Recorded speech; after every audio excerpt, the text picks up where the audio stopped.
This is one of those episodes.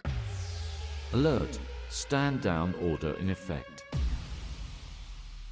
There are players that you must be concerned about who are on the decline. Players Stock on decline. like Christian McCaffrey. Players like a lot of these players on screen. There's more players. We'll probably talk on a lot of other names that didn't crack the list and even give cautionary tales about players we love but maybe should be careful of.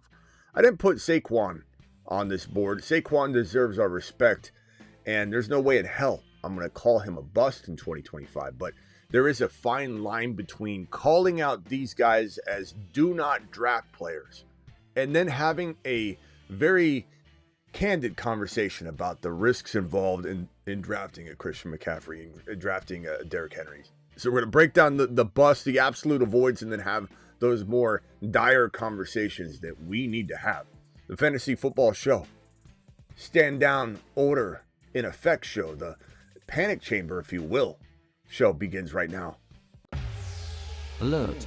Stand down order in effect. Live from the FantasyFootballShow.com studios. It's the Fantasy Football Show. Live! Monday through Friday, 8 p.m. Eastern. Smitty is also live whenever news breaks. These shows always kind of rub people the wrong way. They come in and they go, I like Tyreek Hill. How dare you, Smitty? Or, Smitty, CJ Stroud, they just drafted 2 wide receivers. You don't think he's bouncing back? Clearly I don't. You're not, you telling me that that his team drafted 2 wide receivers doesn't alert me to something that I have no idea is going on. I've looked into it. Smitty, Goff, why is Goff on there? I'm sure Gump is freaking out right now. Smitty, I thought we liked JSN. Why is Darnold on there? Let me tell you something, and let me tell you now. Let's kick this show off, and we're going to talk about this more, but let's kick this show off in tremendous fashion. We've got the NFC predictions show to come. You've seen the AFC version. I did 16. Well, I did more than 16. I did 16 predictions, essentially. 1 per team, went through the entire AFC, but I really dropped like 2 and 3 predictions with each show. Let me spoil what you're about to see on the next episode of bold predictions for every single team in the NFL. This man right here will be starting at least half the season. This man right here is going to take the NFL by storm. This man right here might be the next Jalen Hurts. Stock on the rise. Milroe is getting disrespected in a way that I find absolutely glorious and funny and entertaining, and it excites me and it gets my juices flowing. This man right here you're looking at, Smitty, is looking at this man right here in Milroe, and I'm seeing a very, very sneaky star in the NFL. A very sneaky star that people love to doubt. Why they love to doubt him? I'll tell you why. Scatterboo, Milroe, Achane, Kyron Williams. What do all these players have in common? People missing the boat on them. People saying negative things about a player before they really get all the information. Scatterboo's the perfect example because when you think about the Scat Man, who literally is slow, according to everybody, right? He's slow. He's not a great player. Smitty, let's talk about Scat real quick. We'll put Scat here and then we'll go back to Milroe. He's not a very great player overall. He's slow, Smitty. And then he goes out. All these people put all this negative vibes and receipts everywhere. He goes out in his final game in college. It goes crazy. And guess what happens? The I refuse to change my mind Charlies out there. They can't look at it objectively. They can't adjust and adapt. They don't stay liquid. They don't stay loose. We're loose. We're liquid. We do it live.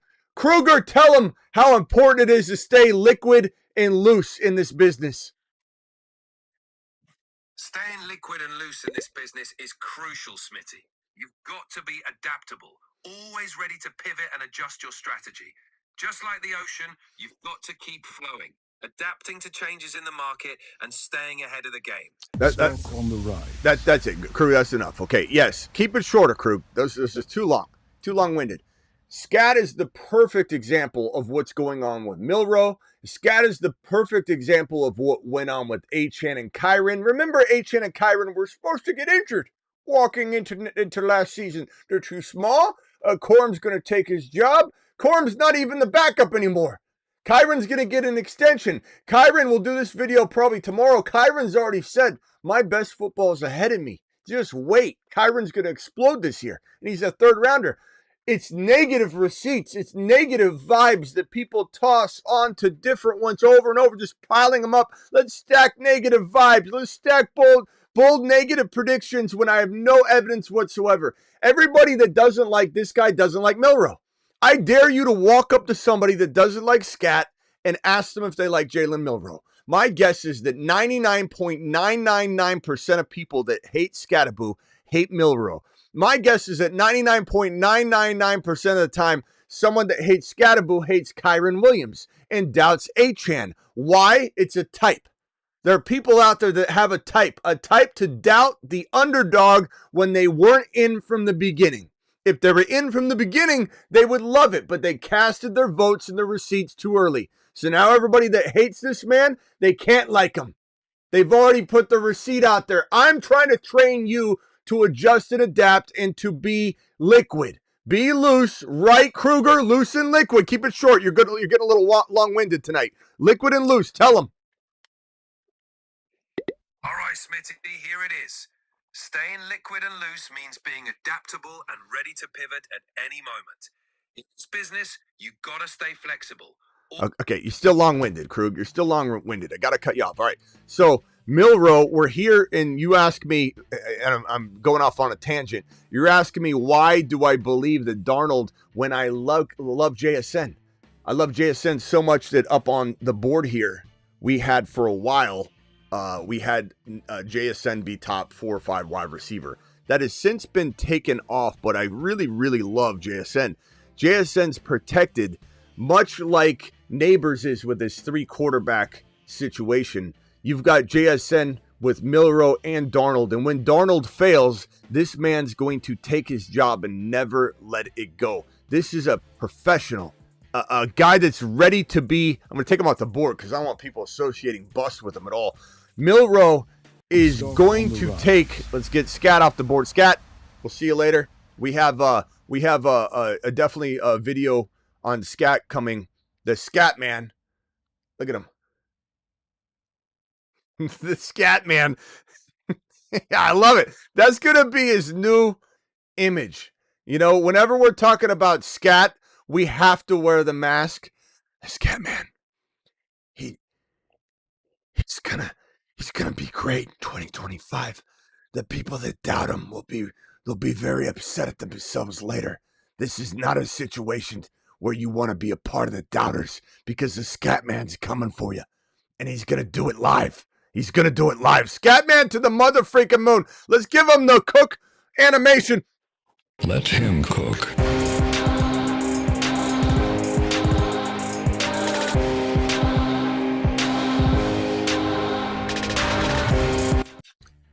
Where was I? Milroe on the rise. Yeah, where was I? Milroe. Oh, Milroe. Milroe is going to be one of the most exciting storylines of the entire season. This will be one of the more exciting storylines, not only for Milroe fantasy owners, but for the NFL, for the Seahawks, for JSN, for the run game, for the way the Seahawks feel. Right now, when you think Seahawks, you think what? I don't know, a chessboard that lost its 2 knights, maybe a rook, probably 3 pawns, and you castled at the wrong time. That's what the Seahawks feel like. It's got some pieces on the board still, right? You still got Walker, you got Sharps, you like all that. You love JSN, but it feels like a compromised chessboard. And I think that's natural. But I think what we're going to find out, though, in 2025 midseason is they're a different monster. We're going to look at the Seahawks and we're going to think a different team. We're going to think of a different team. We're going to envision a different team. We're going to feel different. This is a team that I don't project wins the division because it might take him too long to get in the lineup to be that lead dog. I think the Cardinals and the Rams, we'll go over that tomorrow on the NFC side of the fence. But they're definitely a team that can make a run at the end for a wild card spot because of this man right here. And you can laugh at it all you want. I really don't care. I really don't. It doesn't bother me at all. So Darnold on this list, in a nutshell, I don't need to even go through every single player in order, but bounce around and just say things like with James Cook, he's holding out. Injury risk is high. And while I think he does come around, at what point? Even if he, let's say, isn't holding out but still wants money, we'll figure out how the whole hold out or hold in situation affects Dalvin Cook's projected injury risk or projected loss of workload to this man right here known as Ray Davis, who is a midseason monster on this channel, as is Bigsby, as is Zach Charbonnet, as is Jordan Mason, as is Joe Milton, and as is now our man. Where's my Milroe graphic when I need it? Hold on. Drum roll. You'll never guess who I'm throwing on the midseason monster list to maybe lead the entire pack. Yes, that's right. It's Milroe time. It's Milroe season, and he is the lead dog of the midseason monsters, quite possibly.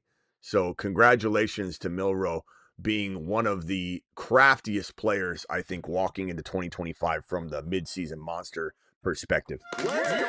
Mashed potatoes! Yeah, buddy. That's my boy. That's my boy Milroe. He's doing it live. James Cook, back to James Cook. This is a guy that I think Ray Davis, as I just showed the board, has a chance to grab carries from. And for anybody that thinks it's a wild take to say that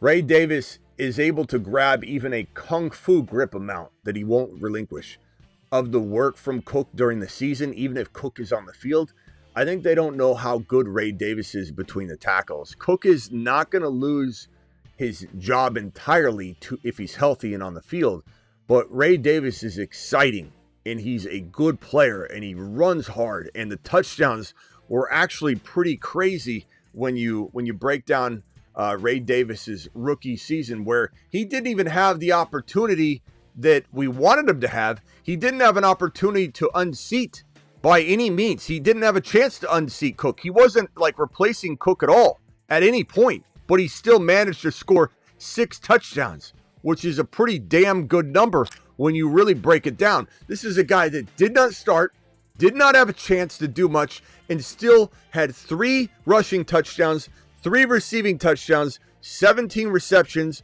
189 receiving, 442. The yards per carry were rough, but that was grunt work that he got.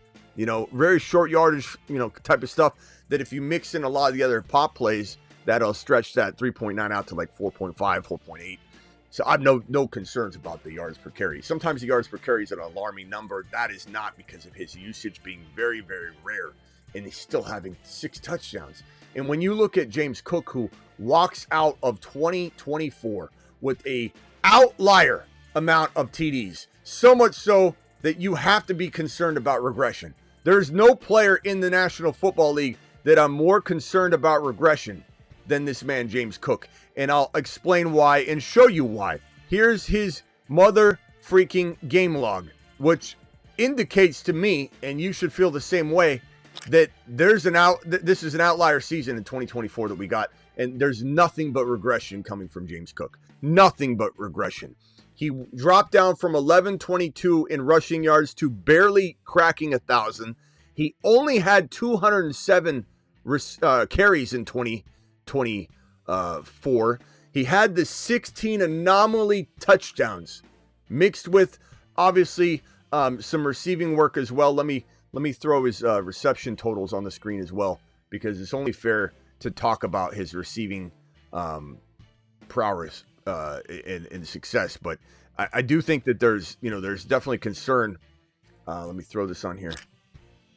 Here's his receiving totals. We got to be fair. We got to be fair and say the man did catch 32 balls for 258 and 2 touchdowns. It's a respectable amount of receiving production, but Ray Davis caught 3 TDs. Ray Davis had about, a little less than half of that receiving production, and he didn't even have close to starter touches. When you look at this game log and you say he dropped down to barely 1,000 yards, He dropped down from 237 to 207. He did miss a game, granted. 16 touchdowns. This anomaly number right here, the 16 TDs. Ray Davis had more combined touchdowns in his rookie season and he only had one less rushing than Cook had in his first 2 years. And, obviously you take out this year, he had 4 touchdowns on his career. This is an anomaly. And not to mention it's a team where Josh Allen, vultures a lot. This is one of the bigger of voids in 2025 for me, given the Davis factor, given the way that the Bills are inconsistent and the way that this man is potentially putting himself in a bad light and an injury risk environment territory walking into 2025 with his hold in or hold out, even if he holds in. Aaron Jones is an old man. Ziggy, how old is Aaron Jones? Aaron Jones Sr. is 30 years old and was born on December 2nd, 1994.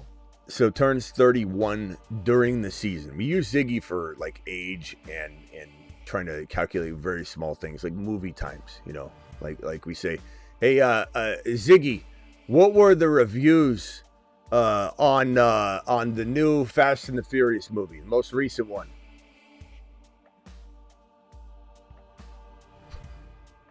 Yeah, he's Ziggy. Stock on decline. He sucks. He really does. Ziggy, you suck. Ziggy. If you'd like to tell me how I can improve, try saying, I have feedback. Ziggy, it's not worth my time, okay? Let's ask Kruger, because Kruger will know. He'll know what's up. There's no way we waste our time with Ziggy on anything more than how old is a player. That's what that's what we're relinquishing him to be, is the guy that checks how old a player is. Kruger, we just asked Ziggy a very simple question. He couldn't handle it. He just doesn't. He can only answer how old is a player. That's all he can do, Kruger. I simply asked him how good, like review-wise, was the most recent Fast and the Furious movie. Well, let's show Ziggy how it's done. The most recent Fast and Furious movie got mixed reviews overall. Critics thought it was a bit over the top, but fans of the franchise generally enjoyed the action and the familiar faces. It's like a roller coaster. Some people love the wild ride and others think it's a bit too much. Yeah, thank you. Appreciate you.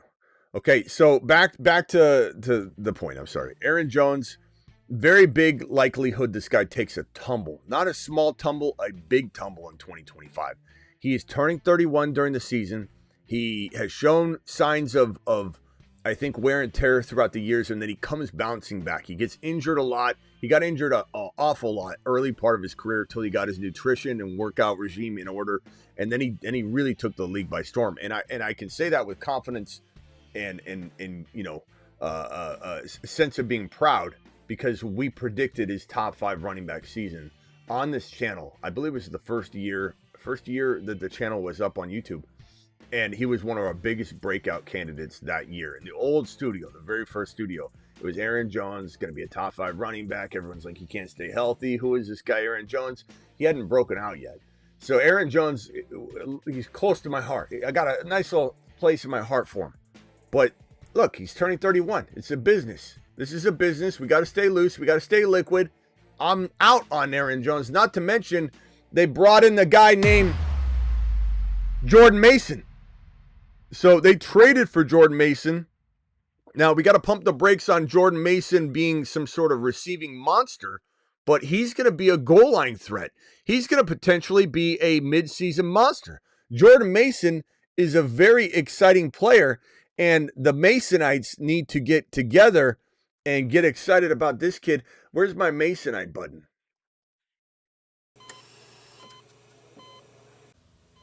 Well, no going back now.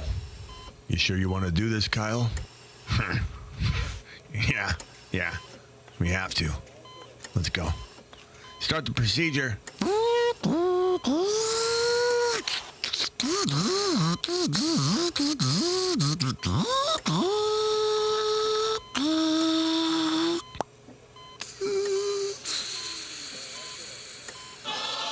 Masonites, assemble.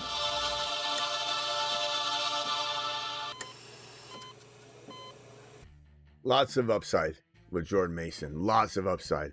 Lots of downside with Aaron Jones. Stay away. Joe Mixon, look, this is a dangerous player to call bust, right? Dangerous player to call bust. We got one super chat. I'm going to answer super chats immediately when I get them. I'm sorry about delays. You trading RJ Harvey for Dart and Harris in a Superflex, 12-team Superflex standard PPR. I'm taking RJ Harvey all day.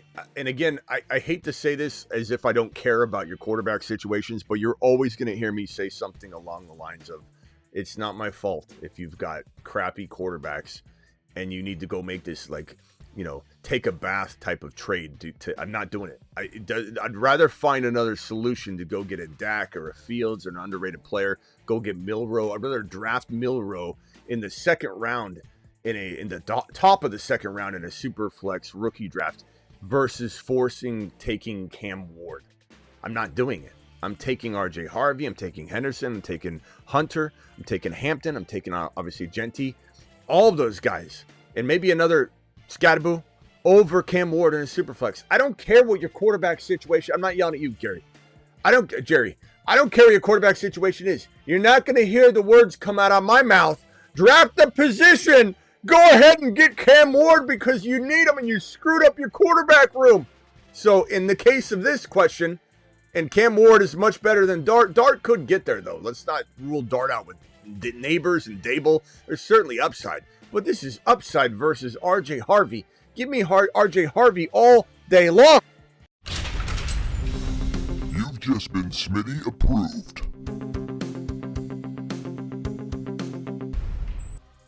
Yeah, we're drafting after this segment. Don't worry.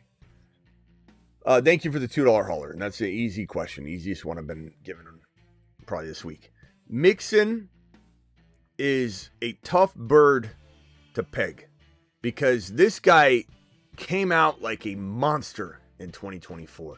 He was running back one for a big part of the year. He was top 3-4 a majority of the year. And he was one of my biggest avoid players. He was on the bus board. He was on the planet Uranus. And I'll be honest with you, I was right. But what I was wrong about, if I could go back in time, if I could get in the DeLorean and not break the cane off and, not lose the Gray Sports Almanac or anything, and I do it right. I do it live. I get in the DeLorean, go back in time to the Twin Palms, mall. And what I tell myself is make sure you got the bulletproof vest on, number one. Number two is don't tell people to avoid, even though you're going to be right, Smitty. You're going to be right on Joe Mixon. He's going to bust. And he did. People lost leagues because of him. No one won their league at the end with Joe Mixon. He absolutely crapped the bag. But I think what I would say is last year is have people draft him. He's going to go crazy and then trade him before double-digit weeks to be safe. That's what I would advise people if I could get back in the DeLorean. At the end of the day, though, I don't see that repeating this year. This is a man. Ziggy, how old is Joe Mixon? Joe Mixon is 28 years old. July 24th, 1990. So turning 29 here in July. And while you might say, well, hey, look at Derrick Henry, he's 75 years old. Or, hey, look at Aaron Jones, who's going to turn 31. Why can't Mixon have a 29-year-old season, a 30-year-old season, and then we worry about him turning 31? Because 28, turning 29, that's a kiss of death year. Turning 28 or being 28 when you enter a season, like you just turned 28, that is a hold your breath. Hold your breath. Hope it goes down well. You have no guarantees whatsoever. This guy's he entered that season last year and it failed him like clockwork. The 28-year-old season failed Joe Mixon. He was really, really good for a majority of the year. And we got to consider that. And I take a little bit of accountability, even though I was right at the end of the day, he busted. This is a player that if I could go back in time and reword my bust take on Mixon last year, it would be draft him, enjoy the first 9-10 weeks, trade him double digit for the world, trade him for Bucky, whatever, and then keep tearing it up with the player you acquire. That would be my advice. I wish I could go back in time and change and make that change, but I can't. So here I am trying to evaluate the situation here now and say that Mixon, I doubt he's able to repeat what he did last year. Number one. Number two, Mixon's offensive line is trash. And they brought in 2 rookie wide receivers that might take a while to get in a groove. Stroud crying like a baby on the field last year. You can say I'm cold and callous for that comment. I'm not here to make friends. I'm here to make you a winner and to win championships. Let him cook.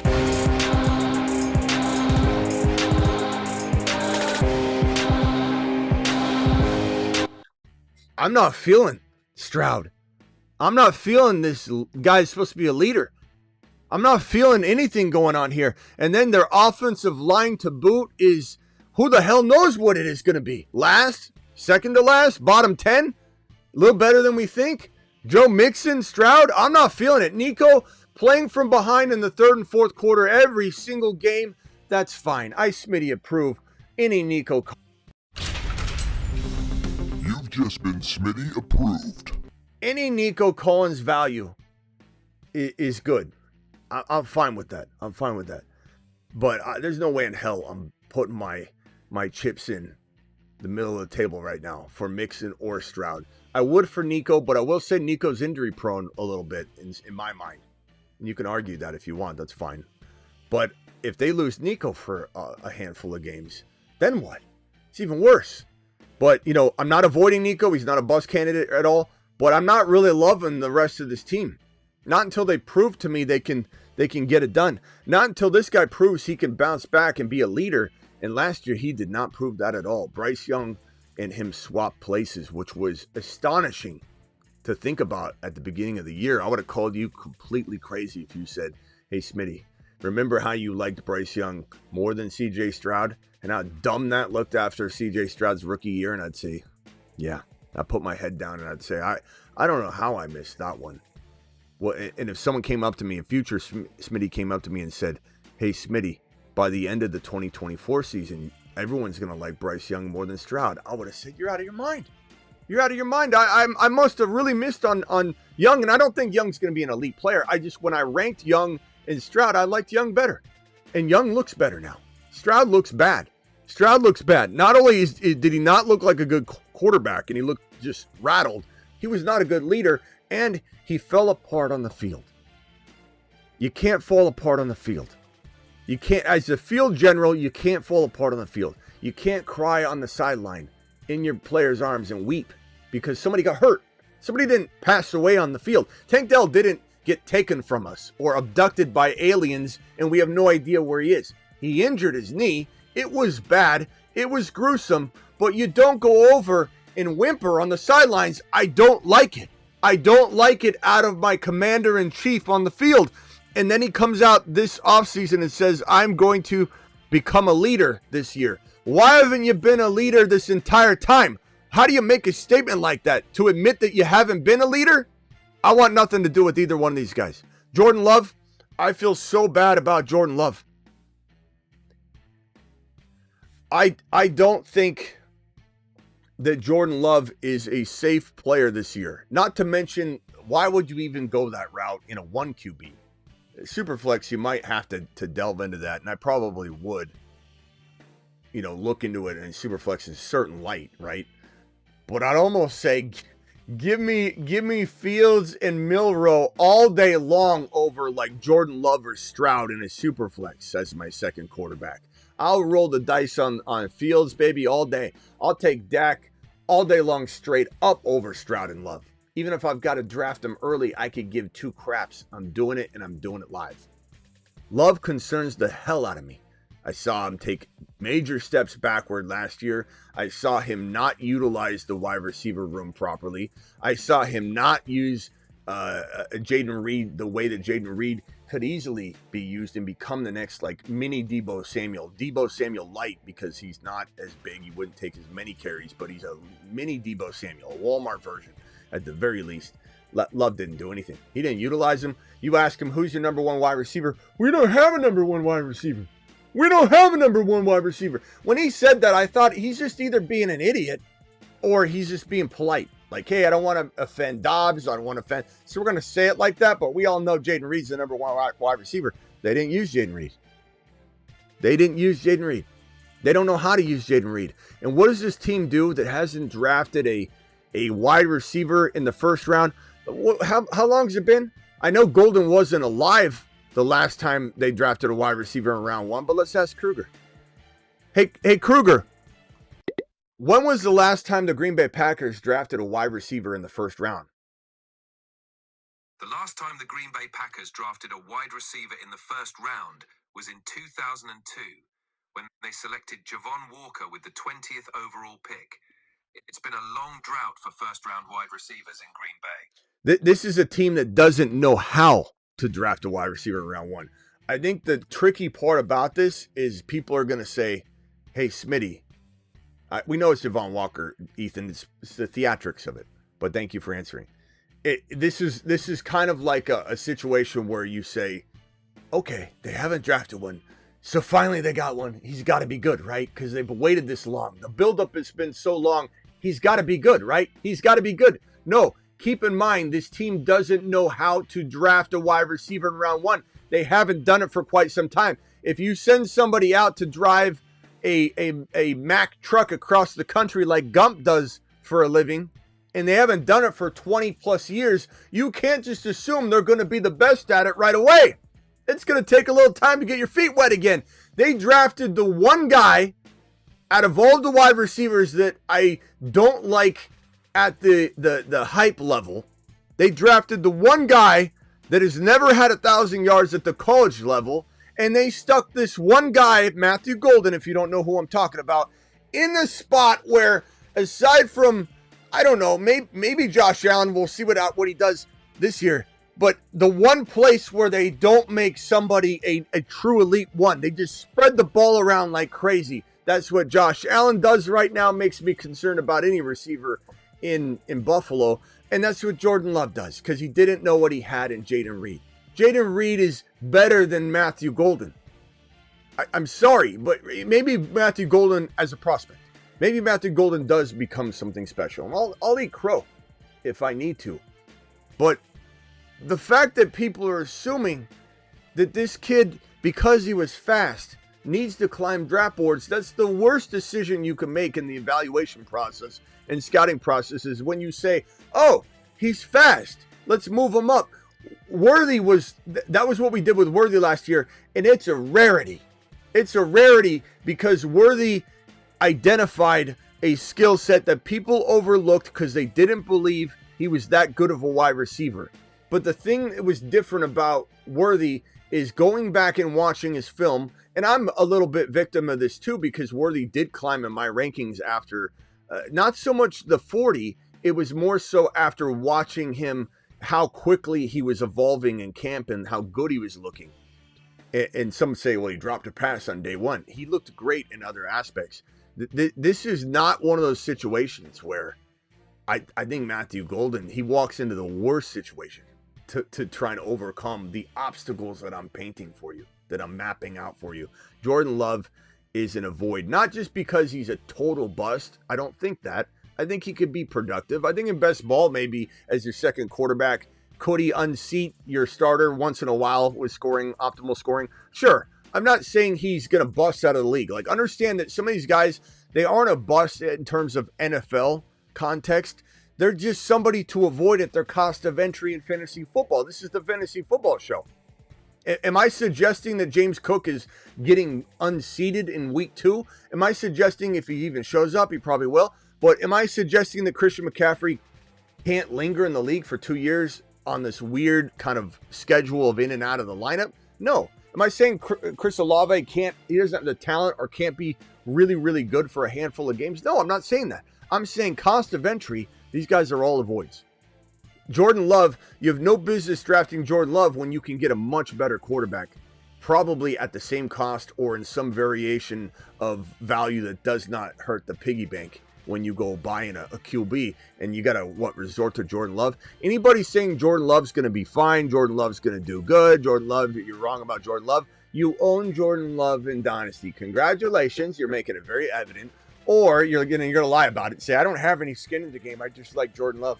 Yeah, right. Yeah, right. Or you're a Packer fan. Or the third option is you got players tied to Love and you need those players to do well. And no one's saying they can't do well. No one's saying that you avoid Nico Collins just because Stroud is not worth his value or he's too risky. And again, it's not that Stroud or Love will be out of the league or Goff.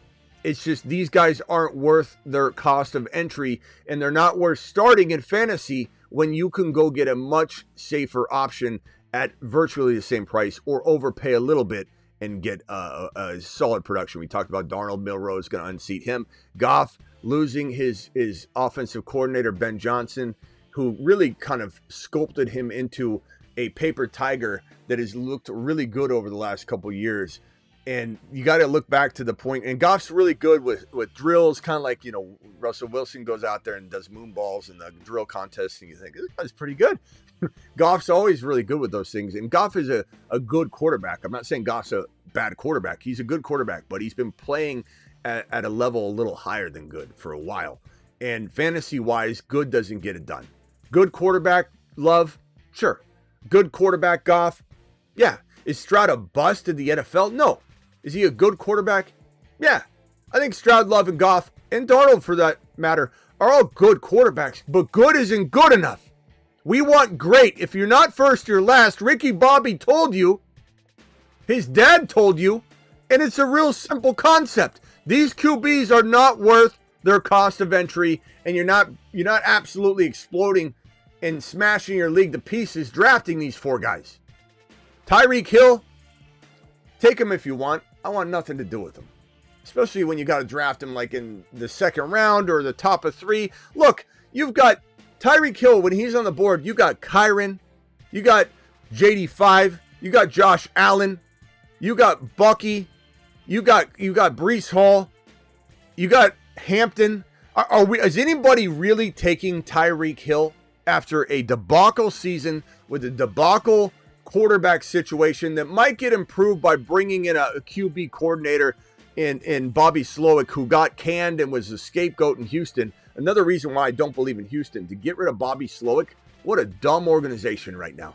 What a dumb organization. Way to scapegoat Bobby Slowick, who was as popular as Ben Johnson after his big-time 2023 campaign. Bobby Slowick could have had any head coaching job vacancy that was out there, but he decided to stay one more year, help develop Stroud, just like Kingsbury decided to stay in the Commanders situation one more year to help out JD5. Bobby Slowick was as hot of a candidate for coaching, a head coaching role, as Ben Johnson was this offseason. And you can him after 1 year because you want to scapegoat it? That's fine. So this is a good addition. This could help Achane. It could help Waddle. It could help Tyreek Hill. It definitely, Bobby Slowick will help Tua a little bit in the passing attack. It will. It'll help a lot. We need to get Miami Mike McDaniel, head coach, his mitts off of the quarterback coaching situation in some of the play calling. So this is good. It's going to help Jonnu Smith. It's going to help everybody. Okay, but at the end of the day, this comes down to this question. Do I think he's a complete avoid? Like, would I never take him? What if he's in round 4? What if he's in round 5? I'm not saying that.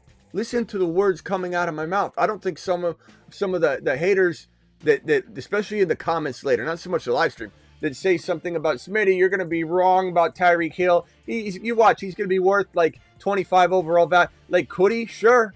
It's not impossible. But are you really going to pass on JD5, Josh Allen, Bucky Irving, Breece Hall, a plethora of wide receivers, Garrett Wilson, MHJ, Kyron Williams, all those guys, which is, you're getting one of those guys over Tyreek Hill every single time. And then if those guys are not available and you're on the clock, Hill's already gone. 10 times out of 10. DJ Moore. I've never seen a quarterback fail a wide receiver more than Caleb Williams failed DJ Moore last year. I have in turn never seen a wide receiver get so frustrated with a quarterback in his play than I did in 2024 with DJ Moore and Caleb Johnson. I've never seen a receiver quit on the field more than DJ Moore. in 2024, at least in a long time. I mean, I guess I have seen it before. There are a number of receivers in the past in history, but this is in most recent years. DJ Moore quit on the field. Everyone's worried about the attitude that he's bringing to the table. Him and Caleb were at odds all year, and then they try and put a Band-Aid on it and tell the story different. DJ Moore would go to the podium after and like, you mad at Caleb? DJ Moore would be like, no, we didn't. This is I walked off the field, threw my helmet, and quit on the play, and then came back on the field the next play because I was tired. Like, this guy rolled over. Caleb threw him a hospital ball that was so bad that DJ Moore got caught up, hit, looked like he dug his legs into the ground and did one of those things where you trip and like hurt your knee. And then he just turned over on his back, took his helmet off, threw it on the ground, and was like, you could hear him yelling like in Braveheart. He dropped his helmet similar to Braveheart dropping the cloth, and he goes, Caleb! And he just drops the helmet and turns over, and you never heard from him again until the next play. But he walked off the field. It was a Braveheart situation all over. This kid, I don't want anything to do with him. I've seen him, and more importantly, again, answering the question similar to Stroud, Love, Goff, Darnold, Hill, in Olave's case coming up, in James Cook's case, and CMC's, is there a line in the sand? Is there a line in the sand to where I say, grab DJ Moore? Absolutely. Is he a bad wide receiver? No. Is he going to be solid this year? Probably, at times. I think he'll be inconsistent, but for all the reasons I pointed out, he's not going to be elite. You got a Dunze probably overtaking him. You got Luther Burden, who I think is as good as him right now at this point in their careers. DJ Moore is going down. A lot of people say he's cooked. I don't think he's fully cooked, but I think Luther Burden is going to take some work. They drafted Luther Burden. They drafted Loveland. They literally are just putting more mouths to feed on the field. How is this going to end well for DJ Moore? Drafting, and what the problem is where he's going. He's going in the 3rd round. Are you taking DJ Moore over Marvin Harrison, Garrett Wilson, same song and dance, Kyron Williams, Bucky Irving, JD5, Josh Allen? Like, what are we doing back there? What are we doing back there? Why are we drafting DJ Moore in that range of player? What in the hell's wrong with people? Stay away from DJ Moore because his cost of entry is laughable. I'm not saying he can't be good. It's laughable. Absolutely laughable. He ain't no Hulk anymore. He used to be. Not anymore. Anyway. Okay, Olave, very, very concerning here. This is a guy we also thought was going to be the Hulk to some degree at the wide receiver position, but he is one love tap away on the head of a concussion. And when you suffer concussions, you are more likely to have a reoccurring situation every concussion you have. There's no science or data or any sort of factual evidence about concussions that's conclusive in any direction, any way, shape, or form, other than when you have one, you're more likely to have another one because of that concussion. The consecutive ladder of climbing up to the likelihood of having one doesn't mean that you might not have 2, 3, 4, 5 of them in like 1 year and then never have one again. It's the brain. It's an unknown, untapped topic. Concussion experts will tell you the only thing that is known for certain is that concussions are something we don't understand. The brain is too complex. So complex. And it's a lot of it is that you've got the brain inside, the skull. And as you can see, just like a remote control, actually, is just the best way to, the batteries. The batteries are your brain, right? The batteries are your brain. They're in the remote. I don't hear them rattling. They're held real nice and tight. I start dropping this remote over and over. I drop it off the couch. It hits the ground. You start hearing things rattle in it. That's your brain. Your brain damage. A concussion is brain damage. And your brain's not as tight in there. It's rattling around. So you get hit. It's like the brain's like it's wobbling. It's brain damage. Every concussion is brain damage. This guy has had 4 concussions, I believe, Let's pull up the concussion board. Seen a wide receiver. Concussion is a type of traumatic brain Gets injury, so TBI, frustrated with caused LePorta. by a blow, bump, or jolt to the head or body that causes the brain to move rapidly back and forth within the skull. This sudden movement can disrupt normal brain function, leading to a variety of physical, cognitive, and emotional symptoms. Grades range from 1 to 3, 3 being most severe. Antonio Brown's 2016 concussion, delivered by Vontaze Burfict, was a grade 3 and thought to be one of the worst concussions in NFL history. Changed him. Changed his personality. And you look at this and you say 5 possible concussions for Tua. Who might get a concussion if you just tapped him on the head after a nice play? Like, hey, nice play, buddy. Where am I? Squirrel. Tua. What player getting a hot dog thrown at him from the stands, hits him in the helmet, is most likely to have a concussion in the National Football League? The man that has a young career that already has 4 NFL concussions. Each concussion will make the next one more likely to occur. Tua had 1 in college. He had 5 possible concussions, 1 in college, 3 in 2022 alone. 2 that were 4 days apart because of Miami Mike sending him back onto the field. And in 2024, concussion had him nearly retire, and he missed 4 games. And I believe that there are more concussions in these situations where these guys aren't going to tell anybody because they're trying to get a contract. There was a moment where I believe Tua might have been concussed again. And this is just my speculation. And he didn't want to, obviously, in my opinion, make light of it because then he wouldn't have got his extension. Olave is a total avoid for me unless he falls into like the late 5th or 6th round. And at that point, you're baking in a lot of the risk. Aiyuk, why would you even draft Aiyuk? Not going to be ready for the beginning of the year. He's going to have his job taken. He's going to be the wide receiver 3. He's relinquished to wide receiver 3 duties. What a debacle by the Niners. Paying this man $30 million a year to be their number 1. And within 1 calendar year, he's regulated to the wide receiver 3 on the team. You're paying this man $30 million, a very high salary, one of the higher in the league, and he's the 3rd wide receiver. If he even keeps that job, what if Cowing takes it from him? There's no reason to draft Aiyuk in 2025. I wouldn't even take him in best ball. I want nothing to do with him. And this guy Flowers, talk about overrated. We love Flowers, and I love the talent, okay? I'm not talking about the talent. You put him on the Dallas Cowboys, even as the 2, he'd be really good. You put him in a place like in New England as the number 1, if that situation had been available. We like Kyle Williams now. Kyle Williams is the number 1 in New England. Mashed potatoes! You kidding me? Kyle Williams to the moon. Kyle Williams to Mars. But just going back in time, if you put Flowers somewhere, I love Flowers. I love the name Flowers. I love this guy. But we live in a world where situation can't be separated from player. And he plays for the Baltimore mother-freaking Ravens, where a guy named Lamar Jackson cannot produce top 15 wide receivers for the life of them. It's just not going to happen. It doesn't happen. It never has happened. He won't do it. He spreads the ball around. He runs too much. Derrick Henry runs too much.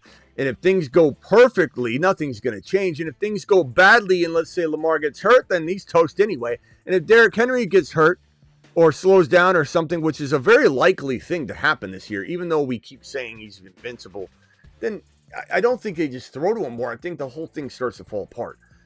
They're never going to be consistent with the wide receiver play.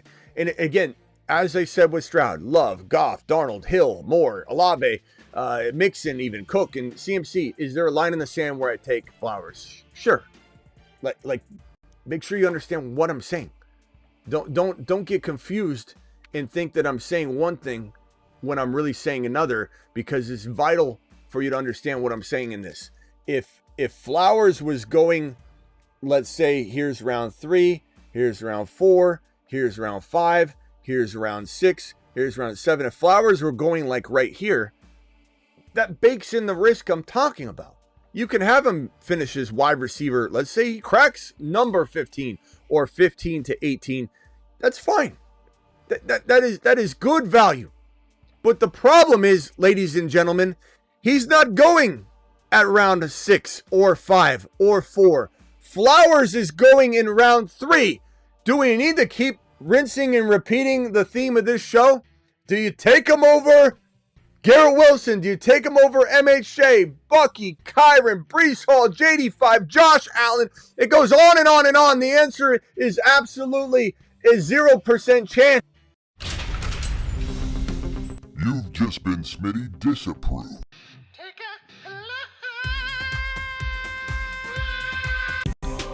Take a big lap. We don't need your hating ass coming back now. Take a big lap. Take one and you don't come back. That is the bust list, ladies and gentlemen. Phone lines are open to quickly discuss this topic in conversation. Dial on in. Call into the show. Call into the show.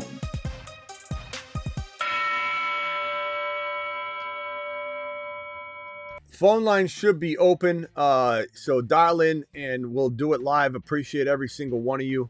Phone lines, do it live. Do it live now. Okay, let's have a conversation about these players. If you call in and you're like Gump, for example, and you say, the Lions are going to win the Super Bowl, I'm hanging up on you. You can ask me that after.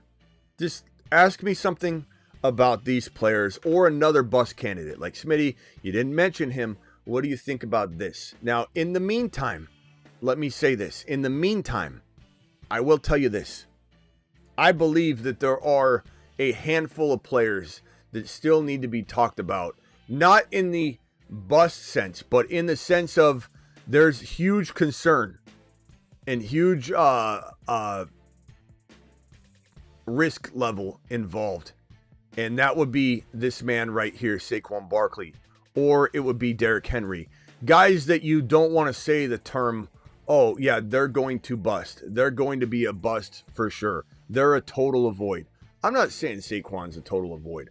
I think similar to my comment about what I should have said about Mixon, when I said that Mixon should probably be, in retrospect, a player I told people to draft but then trade by double-digit weeks. I believe that in the case of Henry, in the case of Barkley, in the case of a couple other players that are very risky walking into this upcoming 2025 season. And for that reason, for Barkley, we'll go over to the marker board real quickly and just say that Barkley, no running back really except for Derrick Henry has been able to continue to dominate after the workload that these guys have been getting. And there used to be what's called the 371 carry curse. And where you get, if you get this amount of carries, you're done the next year. And I'm not just saying that you are done in terms of like the one season after, and then you come back. You were done. You get 371 carries. It was almost like clockwork in the NFL. And this was a few years ago, okay? You were done. You could never return. It would break you. You'd never be the same again. That's why it was called the 371 carry curse.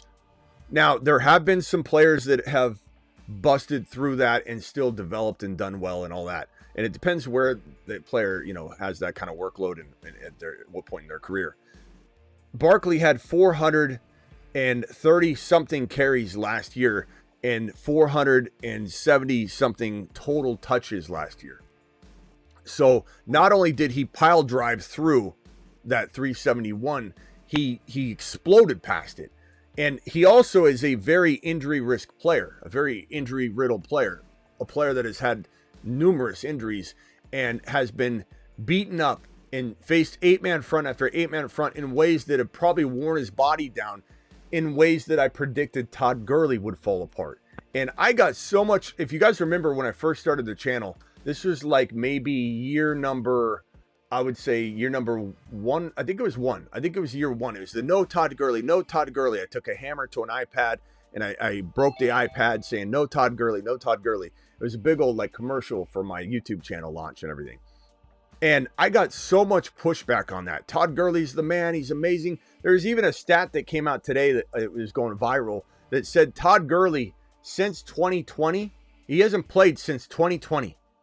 Todd Gurley is still right now third in touchdowns over the last I guess the current leaders in the NFL in terms of touchdowns. He's still ranking third. He hasn't played since 2020. So he was amazing. He was remarkable. And I got so much pushback on that Todd Gurley take, and he fell off. It was easy to see coming too. The abuse he suffered before the Rams really got their offensive line going and they got a good team. He was just abused, 8-man front after 8-man front, year after year after year, putting everything on his back and then creating an early, onset of knee degeneration and issues with his knees. Barkley at 470 total touches and being the number one running back, and the odds of the number one running back, repeating and being that guy the next year, this is concerning. There is a lot of concern here at the number one, number two, number three overall level. Not saying don't draft him, but draft him sparingly. And keep in mind, he was not on this list. For those people later on and go, Smitty, I can't believe you put Barkley on the bust list. I didn't. This is a candid conversation about the value that Barkley has, the risk that Barkley has, and the number of eggs you should put in one basket. Get on over to Underdog. Join the puppy draft. Let's jump into a puppy draft right now. Puppy draft, which is a $5 draft on Underdog. Promo code Smitty. Hit the lobby tab, or if you hit the drafts tab, or it's the originals tab, there's active drafts. You can click lobby. You can then jump into a puppy draft. Jump into a puppy draft with me right now, and we'll do it live. So on the phone line, I have a 937 caller. What's your name and where are you calling from?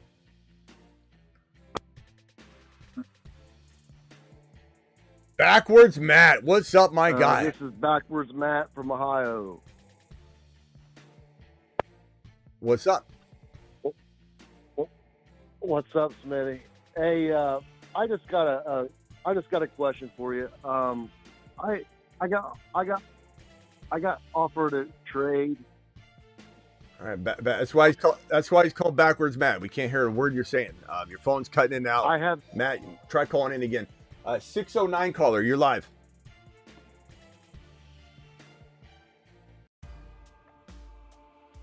It's what? Who is it? How's it going, Smitty? It's eating. Pam? Pan? Pan or, are you saying Pan or Pam? Feeding? Okay. Feeding. H-E-A. Okay, what's up? Oh, heating. Podcast. Heating. Okay, gotcha. Heating. What can I do for you, bro?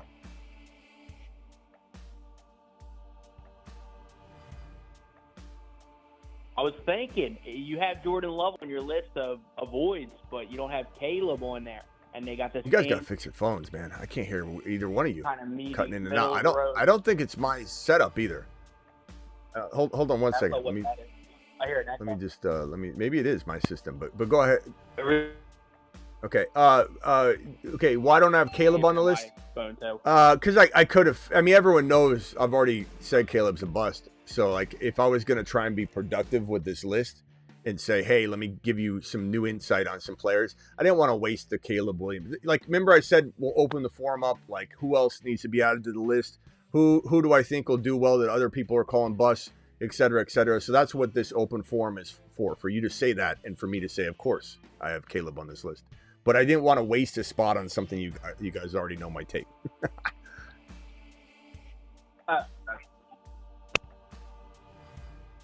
Yeah, I'm just confused on the Jordan Love thing, though. He kind of had a disappointing year, bro.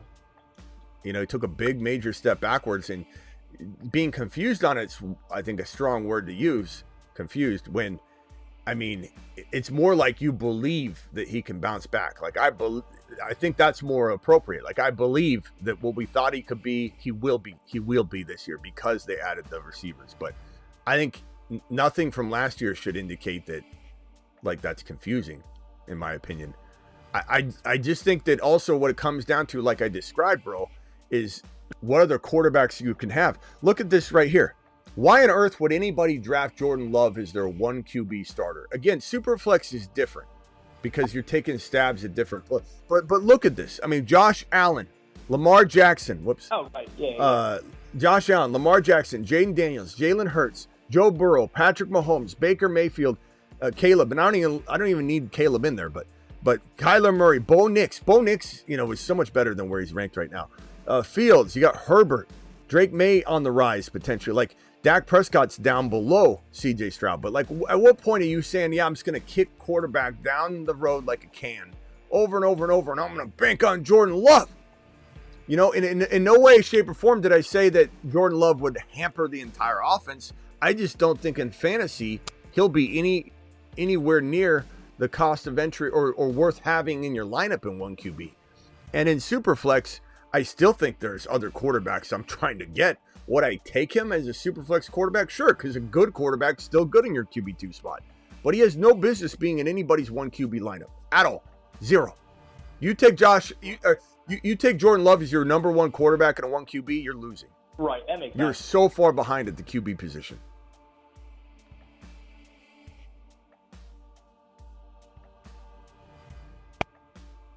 I picked them up at round that's 7 hard. Superflex. So I was like, oh, that I'm not saying you're lying, I because feel I like talking obviously about trust that you and makes believe you, but sense. that's hard to believe that you're in a league where it's Superflex and starting quarterbacks are available past round 5, let alone 4. So that's yeah. Oh, Cam Ward went in the first round of your Superflex Dynasty startup. Are you kidding me? And Love goes around 7. Like, again, there's a line in the sand for me where I draft Jordan Love. There's a line in the sand where I draft every single one of these players. There's a line in the sand where I draft Caleb Williams. But my point of all of this is to suggest that those lines are so far away from what I believe to be, the cost of entry, good value. I'm not going near it. Right now, I got CeeDee Lamb, Bucky, and Kyron as my first 3 picks in this puppy draft. If you guys missed out on getting into this draft, just jump into another draft alongside using code Smitty. The link is in the description of the video, in every description of pretty much every video if you need to find it later for whatever reason. Or just click this link, which is in the live chat pinned, but I'll drop it right now as well. To get into a draft, Underdog will match your first deposit 50% all the way up to $1,000 in some cases. So just hit that link, do it live. Anyway. Let me go over around the phone line real quick, bro. If you want to mute yourself real quickly. Yeah. That was heating your... Okay, so 609 and then over to Travis. 609, you're live. Oh, okay, I'm sorry. 937. Is this... It's heating. Who is this again? 609 heating. Backwards Matt. Okay. Yeah, I don't know what was going on with your phone, bro. But what were you saying? Backwards Matt.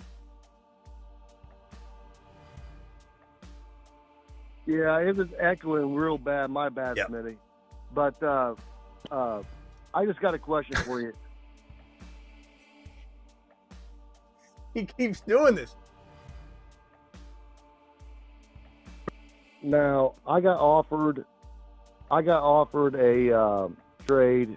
Backwards, Matt. I'm sorry. Your phone is cutting in and out. If it cuts out again, I got to hang up on you. But go ahead. Ask the question really quickly. Go quick. Because your phone's cutting in and out. BTJ and 11th overall for my first overall. Now, I have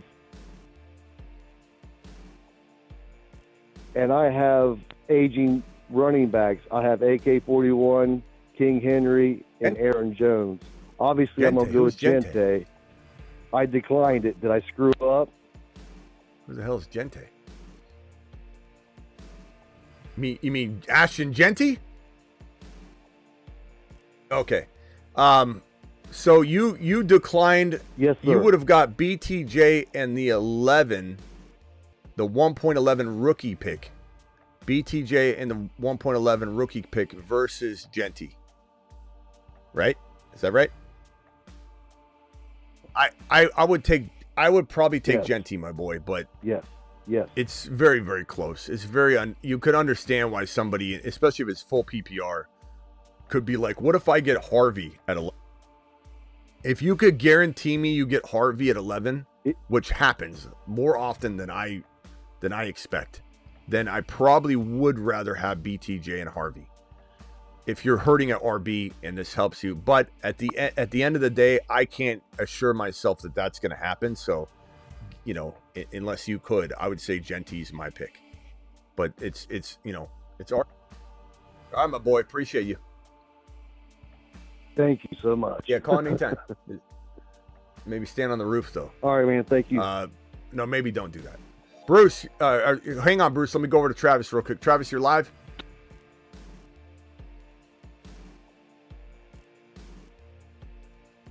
Okay. get us a couple super chats too. What round is Olave being right now? Olave is going at 61 overall. So he is like the 6th or 7th running wide receiver down, and I'm at 4.10 right now. So the 5th round, I'm looking at this ADP. Hold on. I'm gonna go Jalen Hurts here. And so my team so far, it's the far right team. CeeDee Lamb, Bucky, Kyron, and Jalen Hurts. Nice. All right, go ahead, Travis. I'm sorry.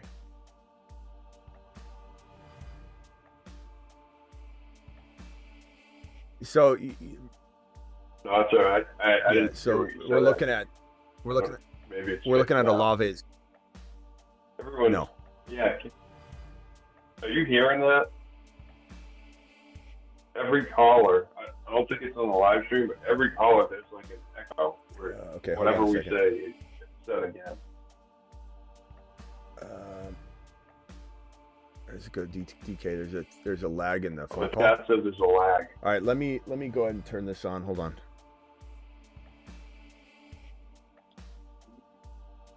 Let's do. Sometimes that happens, and I gotta just go this route. Okay, go ahead, Travis. All right. Yeah, it should be. No, I was just talking about Olave because I agree with everything you said. If he drops low, I don't mind taking him. He just can't be like that. My first receiver. Yeah, but even here, I don't like it. Like right now, his value, he's the 4th wide receiver down on the board, and we're at pick 54 overall, which is middle of round 5. I don't even like that. I think that's really bad because you still got. I mean, at least right now, there's still a lot of players on the board that I just like better. I think once he gets into the 6th round, I guess I take a gamble on it. But I'm telling you, man, every time I grab him, even in round 6, where I do feel like it's good value, I hate it. I look at my team and I say, this is not winning. This is not. I can't count on Olave. First of all, I can't count on the Saints. I can't count on the Saints' decision making. I can't count on the Saints when they even make their decisions to do whatever they got to do, especially at the QB position. I just don't know how Olave is going to earn his keep. But it's good. The phone line can't be lagging, AK, because it's literally going straight into the speaker. So it's not lagging. You're probably behind on the stream. And you'll eventually find that out when I say that, because you're obviously behind. Okay. I don't know.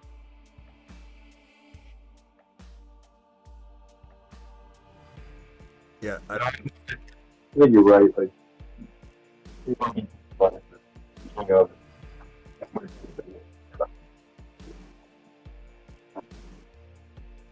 How is it not better right now? Is it just Travis's audio? Let me go to the Bruce real quick. Bruce, talk, because maybe Travis is too quiet or something. I'm not sure on the phone line. Like it does seem like you're a little quiet, but Bruce, go ahead, Bruce. Got better for me. Hey, Smitty, my question is, we have Madison or Mason on the mid-season monsters, but we have their starters on the voice. So I feel that works beautifully. I mean, in line, lockstep. I mean, if we look at Cook on here, okay, so we go over the mid-season monster. I mean, there's a correlation there, obviously. Travis is going to call back in, I think. Travis, call back in. We'll see. There's a correlation between Aaron Jones being on the list, and Mason being a mid-season monster. There's a correlation between, and we don't have ETN necessarily on it, but yeah, Davis. It's definitely a correlation involved. Milroe looks so good though. Hold on one second, Bruce. Let me merge Travis back in. Oh, okay, there we go. We're back, Travis. Let me get ready to draft. I'm on the clock. Hold on one second, boys. LePorta available. Let's go. Whew. I guess I'm going LePorta. So my team right now: Jalen Hurts, Bucky, Kyron, CD, DK, LePorta. That is a beautiful balance right there. Hurts, Bucky, Kyren, Lamb, DK, LePorta. Really, really solid. Yeah, that's a sweet team. Everybody hear Travis and Bruce better?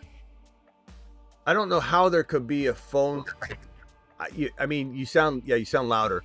I don't see how there could be a phone line delay at all, because it's essentially like they're using the same mic as me now. The people on the phone line might hear a delay because the stream is 10 seconds behind or whatever, but I don't see how it could. There's no way it can be delayed. It's just maybe you can't hear Travis.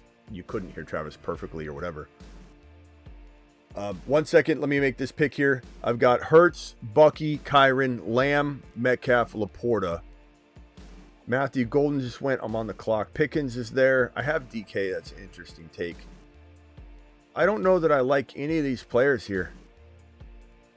So I'm going to say give me Mahomes. I'll bully QB. I've been bully QBing like a madman in best ball. Let me add this. Let me add Jaime to the phone line, guys. Hold on 1 second. Let me merge this over here. I've been taking bully QB like a madman. Again, this is a 1 QB draft, but bully QB essentially is where when you're in best ball, your optimal scoring quarterback starts for you each week. You don't make that decision, where if you drafted these two guys in a normal 1 QB like redraft, like with your buddies or your work league, you get it wrong every week. You can't get it wrong in optimal scoring best ball. So you're going to outscore everybody at quarterback. Why no Jordan Love? Go watch the video, bro. I literally did a whole show on it. So you're going to have to rewatch it, Sean. I can't redo the show for you unless you drop $1,000 hauler. No, I was kidding. I can't. I just imagine the 300 people watching or the 240 right now. They're like, oh, Smitty's going to go through it all just for Sean. So in a nutshell, Sean, all you got to do is go back to the Jordan Love bit, watch it, swing back around, and then you can ask me a follow-up question if you disagree, or call into the phone line and debate it, I guess, if you want, my boy. But I can't redirect the show resources over to that. This is a great squad right here. We're looking at best bully QB, probably in this 12 grouping of 12. Hurts, Mahomes, Bucky, Kyren, CD, DK, LePorta. And what's nice about this crew here is I probably could kick wide receiver or running back down the road a little bit again if I wanted, or wide receiver. That's what the beauty about balance is. You can kind of pick and choose like best player available without any sort of pressure of positional need, which does account for some best player available, evaluation. But when you truly have balance, you are truly in a position of not allowing your position of need to influence you. So as I get down here and I see a player that I love, I could take him without hesitation and not be like worried, because I'm pretty stacked. All right, let me go over real quick. Travis, did you have anything else real quickly, and then I'll circle around over to Jaime. Oh yeah, okay, Jaime, hang tight real quickly, and I'll Ball Street dropping a 20 watt. Alert! Super chat alert! $20 super chat. All right, Jaime dropping a 20 wad. Says Smitty, let's see here.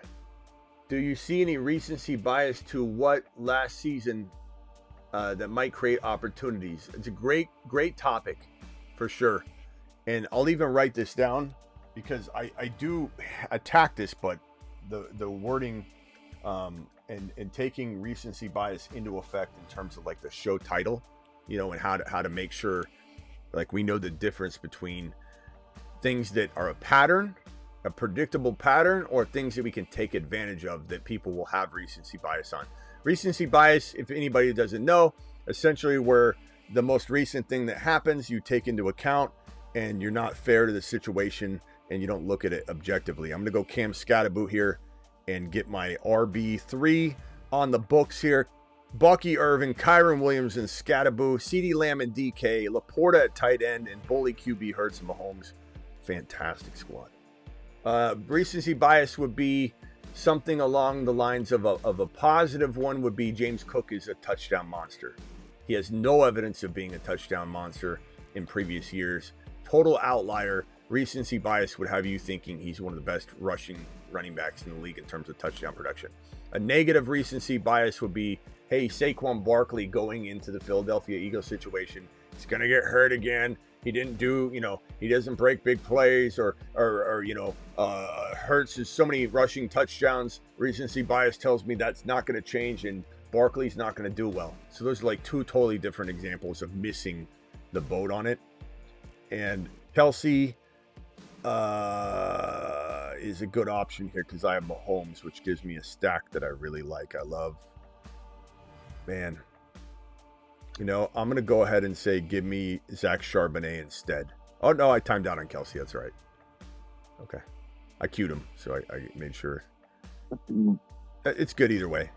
I think it's good either way because what I'll end up doing is probably drafting Dak Prescott as my third quarterback, which I love. I love it. I stack Dak in a sub-stack with DK. Or, I'm sorry, Dak in a sub-stack with CeeDee Lamb. And then I've got Mahomes in a sub-stack with Travis Kelce. And my starting quarterback is Jalen Hurts. It's like the craftiest way to stack. What? Who's talking in the background? Someone said a point guard? What? Is that Jaime? Jaime, what are you doing back there? Jaime? 662 caller. Hello? Hello? All right. You're not going to answer. You can call back. All right. It's funny because when someone talks, they're real quiet. They like don't want to alert anybody that was them. I'm not going to get mad, bro. I just want to know what was going on. You said something about a point guard. All right, Ball Street. Anything else you said in here? All the wide receiver injuries last season pushing running back value up, or any other examples of average drafter might be. I'll do a show to it, but off the top of my head, bro, recency bias that would be something to take advantage of. I'd probably say one of the most intriguing couple of examples. Let's look at this board, actually. I would say... Very clear. Milroe trash. Is this Jaime? Who are you not going to speak? Do you just only speak when, like, you're not, like, talking to me? Or, like, what's going on, Jaime? It's radio. Not good. It's radio silence with you. Can you say anything else? Yeah, Milroe, it's not good. Why? Watch the Alabama game. Why? When's the last time you watched a football game in Alabama? I must not watch football, Jaime. I must not watch football at all. I just sit here and I just make stuff up. Like, what do you mean? Okay. The quarterback that you think he is. If you watch Alabama football, if I watched it, maybe I should watch some football. Maybe I should watch some football then. You're basically telling me I don't watch football. You're trying to insinuate that I don't watch football. Watch football. Okay. I think you're very knowledgeable. Okay. What I'm saying is, like, if you watch college football, Hey, can I give you a little suggestion? Maybe we just disagree. Maybe because I see it one way and you see it another. Maybe it doesn't mean that I'm wrong. Maybe I'm actually calling it right. I think that you're great. You got a great show. I got you. But you disagree with this one, so therefore it's wrong. You understand how that works? No, well, yeah, I do. But the thing is, it's a little thing here. Yeah, you keep saying that. You've given literally no evidence whatsoever other than, have you watched the game? Which I said yes. Pretty evident. There's a whole seasons of college football in Alabama that shows that he's not good. He had 20 rushing touchdowns and 700 rushing yards. Okay, that alone is one of the most impressive feats you could bring to the table. But you're saying he's just going to supplant Darnold, Yes. and like Darnold is coming off a really good season In a different offense. See it happening. In a different offense, in a different situation. Yeah, I mean, you still haven't given me a lick of evidence. I love all your takes. I've been watching the show for a long time. Then why did you call in and just why did you call in with radio silence and just go Milroe's garbage? And he just sat there, and I'm like, are you there? And you just sat there, and you like, what? Oh, you sick? Do you not hear me? Was it stage fright? Do you not hear me right now? No, I'm just asking what was going on. It was odd. I didn't understand what you were doing. It was like, was it stage fright? I'm just asking. I'm just wondering what in the hell was going on, because it was like you're playing a game when you called in. Stage fright. It's just let's past that part, and let's get to the part where we have to say that Milroe will not be supplanted. This is like the Penix thing. All right. Well, first of all, what's your name, bro? And what? Penix was he's a great quarterback, but he was not taking over Kirk Cousins at that time. This is now Penix season. It's going to be this. It's going to be Darnold at Seattle and next season. Bro, was I right on Penix Jr.? Was I right on Penix Jr.? No, yes, you're great. He's a great quarterback, but nobody liked him. I remember, bro. I watched. Okay, but if I was right on Penix Jr., and everybody was more down on Penix Jr. than they're down on Milroe. There are a lot of people that like Milroe. There were so many people that said I was crazy on my Penix Jr. take, and I was right. And don't try and say that just because the Falcons. No, actually, you were wrong. You were wrong, because I remember you were saying like Penix is gonna any day now. And he did, bro. And he did. He did it late. So you had a bet with a sports analyst that said, when I'm right, Penix is gonna take blah blah blah. You have to come on the show. He never took it last season at all. Bro, Kirk Cousins all the way. First of all, when Scott Hansen comes back on, you're running your mouth. When Scott Hansen comes back on, he's going to give me flowers for that take. This is an absolute garbage, lazy take. No, he's going to come back on and go, Smitty, the team should have been listening to the show because you were dead on Penix Jr. And, bro, you're trying to blame the fact that the team held on to Cousins a little too long on my actual take that Penix Jr. would be a great quarterback by the end of the year. He was. I was right. You're saying I was wrong. Did he get as many games as I wanted? Right on the so what are you talking about? Smitty, love you, brother. You're right on the sense that continues to be a great quarterback. But your take was that he was going to take the spot. And he did. That was I didn't guarantee a number of games. I told you he would. He did. So what are you talking about? You're running circles around your own conversation. My point in all of this is that I think this is the same thing with Milroe. Milroe's got to take a back seat. He's got no crap, bro. No crap. College football. No crap. He's got to take the job. Did I say exactly? Did I say it was for sure 100% he's going to take it by midseason? My prediction is, bold take, is that he takes the job. Can I guarantee that that's it? Am I wrong if he takes it in week 12? You really going to come back and say, Smitty, you said by midseason? What, am I supposed to be finite about everything I say? That means that I could look at Samson and be like, Samson's gonna take the job. You know it's a bolder take than that. You know damn well I called the Penix Jr. thing and I called it right. Don't say I missed on Penix Jr. Don't say I missed on. And second of all, did you see Tom Brady coming? Did you see Kurt Warner coming? I'm not trying to say that Milroe will be those guys in terms of their career, so don't take it out of context. I'm just saying you seem to think that what you see in Milroe is the same thing in what I see in Milroe, and that it can't be something different. So why don't you just trust that I know QB pretty damn well, bro. I watch a lot of SEC football, and I know that Milroe is not ready to take the job. Who said he's starting week 1? You can take the 5. Who said he's starting week 1? 5 seconds. No, he's not going to be ready in week 1. He won't be ready. I said who's. Look, you're not listening. Who said he's starting week 1? Not me. I said he's taking the job. And I'm going to take Dylan Sanders. Since you're talking smack about Dylan Sanders. Really Nostradamus with this, and I can just say, bro, Ibuka is going to take Godwin's job. And yeah, of course, it happens. It's going to happen. But, now that it happened in next season or in weeks in week 12, like or bro, now that does it sound like that happened with Penix Jr.? There's a lot of people like me that watch your show all the time, and I love you for that. I love your take. And I appreciate you. I'm not mad at you. This is my best team. It's not hate. What I'm saying is, like, I feel like we throw Miller out there, hype him up too much. People are gonna, like, a lot of fantasy football, like nerds or like people, novices are gonna look at that and they're gonna draft. They're gonna draft. And what you think? And you think what? And you think what? You think that I don't agree with the idea that this guy's going to be a Superflex monster? You don't think that people shouldn't draft him in Superflex? Okay, it doesn't. Look, you're making a distinction. And you know what's going to be so funny is if he gets in there in week 10 instead of week 9 or 8, you're going to come back and say something like, I knew he was going to be good. I knew he was going to be good. I liked him.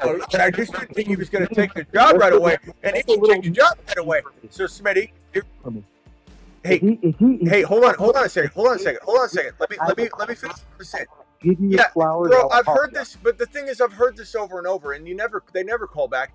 And even if you do call back, like, I don't need that. I don't need your flowers. But I don't need your flowers. I don't need your flowers. And let me just say this. This is the same song and dance I have about every player take I have practically.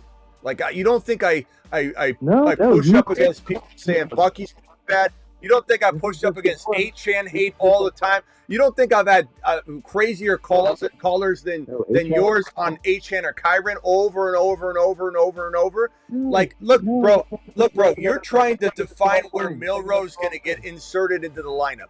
And you have no idea when Milroe's going to get inserted in the lineup. I've got no idea. But for you to say, hold on a second, bro, hold on a second. You're saying things like, Smitty, anybody could just act like Nostradamus and come out. Bro, I've got a show for a reason. Okay, there's a reason you're calling into my show. And there's a reason that I continue to have people to come back. Okay, but listen, hold on. There's a reason people come back and want more the next day. Because I'm not just throwing mud at the wall like your example's insinuating. Like, oh, you could just say Milroe's going to eventually get in there. That's what you're insinuating. I'm telling you, can I just finish this? Can I finish one sentence or two before you just keep trying to interrupt? Okay, yeah. Or eventually I'm going to grow impatient. I'm going to grow very impatient. You continue to say things like,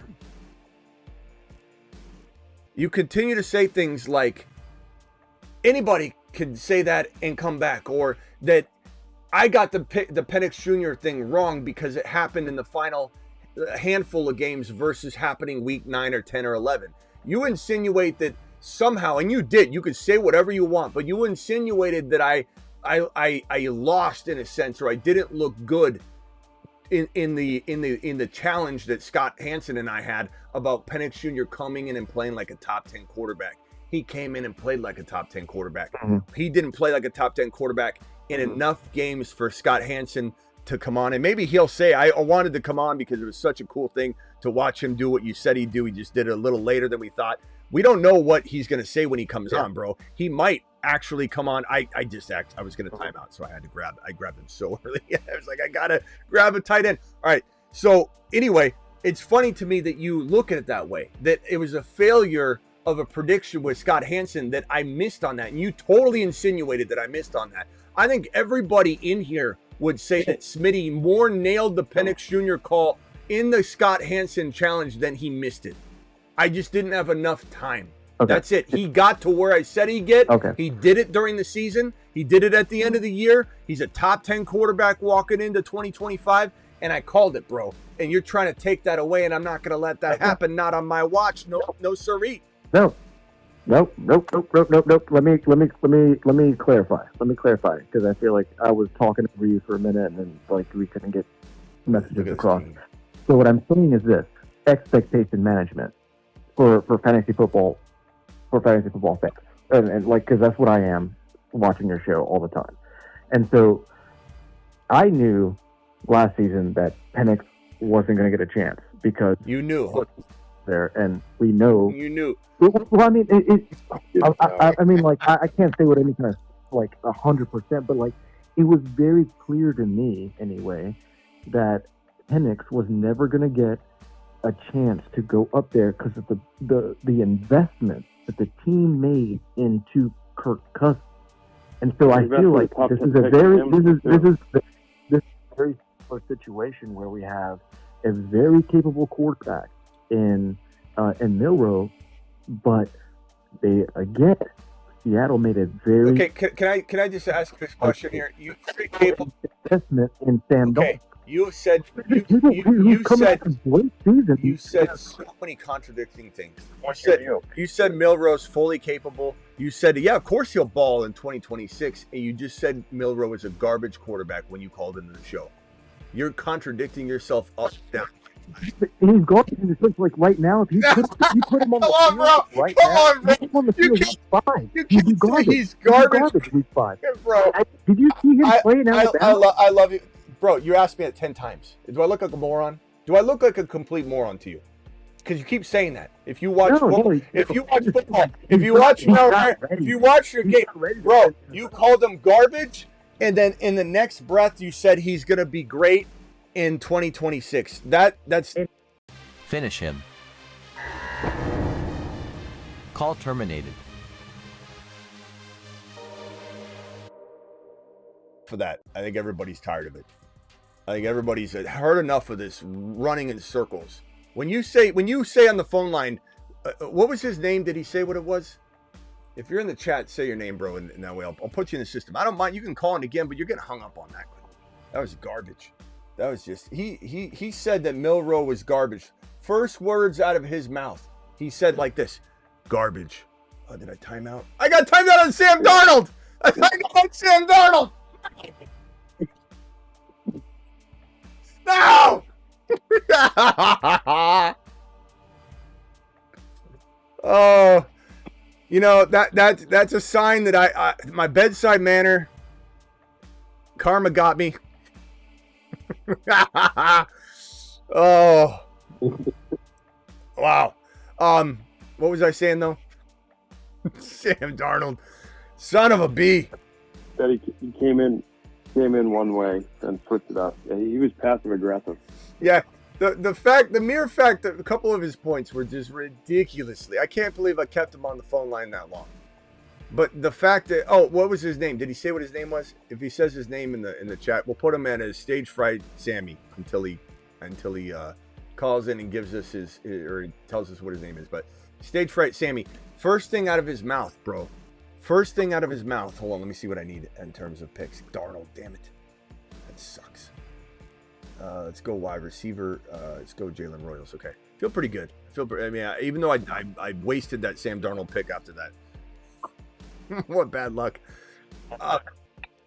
There's a bunch of people asking for the phone line. Yeah, but the thing that's crazy is that his first words out of his mouth were, "Have you watched an Alabama? Haven't you watched the game? He's garbage. He's garbage." And then he tries to massage it into, of course he's going to be good in 2026. Those things don't go together. That's like mixing water and fire. Those takes do not go together. That is a backtracking Bobby, if I've ever heard one in my life. First words out of his mouth, garbage. And I'm like, what's he saying? Milroe, garbage. And then he got stage fright, which is fine. I'm not trying to, say that doesn't happen for people that call in for the first time. It's fine. But garbage. And then he says the complete opposite. He starts loving Milroe. He's like, well, I love him in 2020. Of course he's going to blow up in 2026. Of course he's good in 2026. And the fact that we have to finitely say where a guy's going to get, misplaced in the starting lineup pecking order for the Penix Jr. thing to be his talking point, like I got that wrong, is ridiculous. It's a backtracking stage fright Freddy. Let me get these super chats, and then I'll go to the phone lines again. Olave too risky, which makes me wonder why Tua is not on this list. Should be the last QB draft. Well, it's because Aaron. I can't fit everybody on it, and everybody knows Tua is a risky pick. You know what I mean? Like I've already made that abundantly clear with Caleb and Tua, and I just wanted to get some new names on the list. As I said in the beginning of the show, this is not all of them. You know what I mean? Like, I'm never going to please anybody with the list. Like, where's so-and-so? Where? Like, I can't just list. I can't put everybody on the screen. And it took forever to go through that list. So I had to pick and choose. But I've already made it abundantly clear. And as for Ball Street, I didn't really answer your question yet, did I? If we go to the board real quickly, some recency bias, I think some really good takes would be something along the lines of Mahomes' recency bias of him not being a top 5 quarterback for 2 years. And so the recency bias is, what have you done for me lately? He can't be a top 5 quarterback. He's done. That's probably the number one, bro. That's probably the number one. Recency bias for, let's call it, Christian McCaffrey's successful past, making him have a pass, moving forward. Recency bias in, Travis Hunter went at the last pick in round 3 in this draft. That's crazy. The James Cook recency bias. So I think I gave you some good examples, but I'll create a show around this and appreciate your super chat. And then the last super chat right now to catch up and then get over back to the phone line will be, hello from Asia. What's going on? Love your show. Just did a Superflex draft. JD5, Kyler, Achane, Chase Brown, McLaurin, Rice, JMO, Bigsby, Darnold, Kelsey. Any adjustments? I like it. I don't think I'm trading really anything on the roster. I'm hoping that McLaurin has at least one more good year. Love Rice this year. I don't think he even gets suspended this year. There's a chance of that. JMO, it's good value. Bigsby, good bench player. Kelsey, I like your team a lot. It's a really good squad. And I don't know that I'm trading any of those players because unless you're like trading JD5 for like Mahomes and then you're upgrading like JMO into BT or something. If you can do that, I do play around with the JD5 potential in a trade, but it has to get you a significant second upgrade. Otherwise, I'm just hanging tight on that because of the value that JD5 has in a Superflex. But that, just to give you an idea, the only thing, I don't see another way you could even trade or sell those guys in the right way. Let's go with, I guess, Pat Bryant here. So did I draft enough players at every position? I went Jalen Hurts, Pat Mahomes, Dak Prescott, timed out on Sam Darnold, ironically, in that conversation. That's so hilarious. Bucky, Kyron, Scattaboo, Tank Bigsby, Dylan Sampson. Little thin at RB, but I like it. I think they're very solid players. I could have got maybe Hunter. If I didn't time out on Sam Darnold, I would have taken Jarquez Hunter. So that could have screwed me a little bit. CeeDee Lamb, DK, Kyle Williams, Manor, Jalen Royals, Pat Bryant. Thin at wide receiver, I would definitely say LaPorta, Kelsey, Fannin Jr. And also, I was timing out, and I didn't want to get the top-ranked guy, so I just swiped on Fannin Jr., who was like, 3-4 rounds too high. I just didn't want to get a player I didn't like, so I panicked. So there you go. All right, let's go over to the phone line. I've got Rock Out on the phone and Bruce. Let me go to Bruce because he's waiting a little while. Rock Out, I know you're a Mars man, but Bruce has been sitting there forever. Do you mind? Rock Out? No, you're good. All right, Bruce, go ahead. You're live. Bruce, Bruce, Smitty. What's up? With the mid-season monsters, and you've had the other ones on the well, would you just say, okay, I'm going to take the mid-season monsters and I'm not even going to touch them to cuff them at all? Well, like in the case of Milroe, you're not drafting Milroe, despite what this caller, Sage Fright, Freddie, saying that like I'm giving the wrong impression about Milroe. You're gonna have people drafting him. I've made it abundantly clear that you can't draft Milroe or Milton in a small non-best ball redraft league yet. They're monitor type players. But in terms of Dynasty, which we do a lot of Dynasty content, in terms of Superflex, which we do a lot of Superflex content, and there's a lot of Superflex Dynasty content, these are very applicable topics and players to grab and scoop up and hold. If that guy's insinuating that in Dynasty, don't grab Milroe, and in Superflex Redraft, don't grab Milroe, and in Superflex Dynasty, don't grab Milroe, he doesn't know ball. Sorry, bro. But that's a majority of everything. I would say probably 20% or less is the other redraft non-best ball and 1 QB format. Like still a significant amount of things to talk about, but you take 1 QB dynasty out, you take 2 QB dynasty out, you take best ball, like you start taking all these options out and you're left with just redraft, non-best ball. like, what do you think? I'm not going to cover Milroe? Like, Milroe's a huge topic. There's so many people that need to know this information. And the midseason monster list it's something you can apply to a majority of leagues, but not, small bench, 1 QB non-best ball redraft leagues. You know what I'm saying? So, like, you can't draft, in some cases you can't even draft Ray Davis if you only have 4 or 5 running backs on your bench, or I'm sorry, 4 or 5 running backs total. If you only have like 3 bench running backs, you can't draft Ray Davis yet, but you monitor him. You can't draft Milroe in a 1 QB non-best ball redraft with your grandmas. You monitor the hell out of him. Milton, same thing. You can't draft Milton.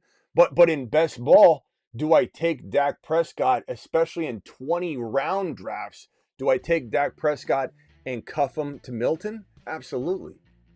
Do I take Milroe as a 4th quarterback in a 20-round 1 QB best ball? Absolutely, because you can afford to have 2 extra players in a 20 round. So there's so much context that's needed to be talked about before you run your mouth like that guy did about you can't influence people to draft. Like, he's calling in and telling me what I can and cannot do about my show, as if he's got more knowledge about where to guide my people about something I believe in. Like, Smitty, let's really talk about, you can't actually like Milton. I can, I will, I did, I will, I'll continue to. Twice on Sundays. You bet your bottom dollar. And you think this is the first time somebody has said something to me about, oh, Smitty, you can't like, he's not going to be that good. You think this is the first time I've struggled with somebody telling me, oh, yeah, he's not going to work out. Haven't you watched a game? Haven't you seen a game of JD5? He's too small. And don't even dare to suggest that this isn't an example you can use JD5 compared to Milroe. Everyone knows JD5 was.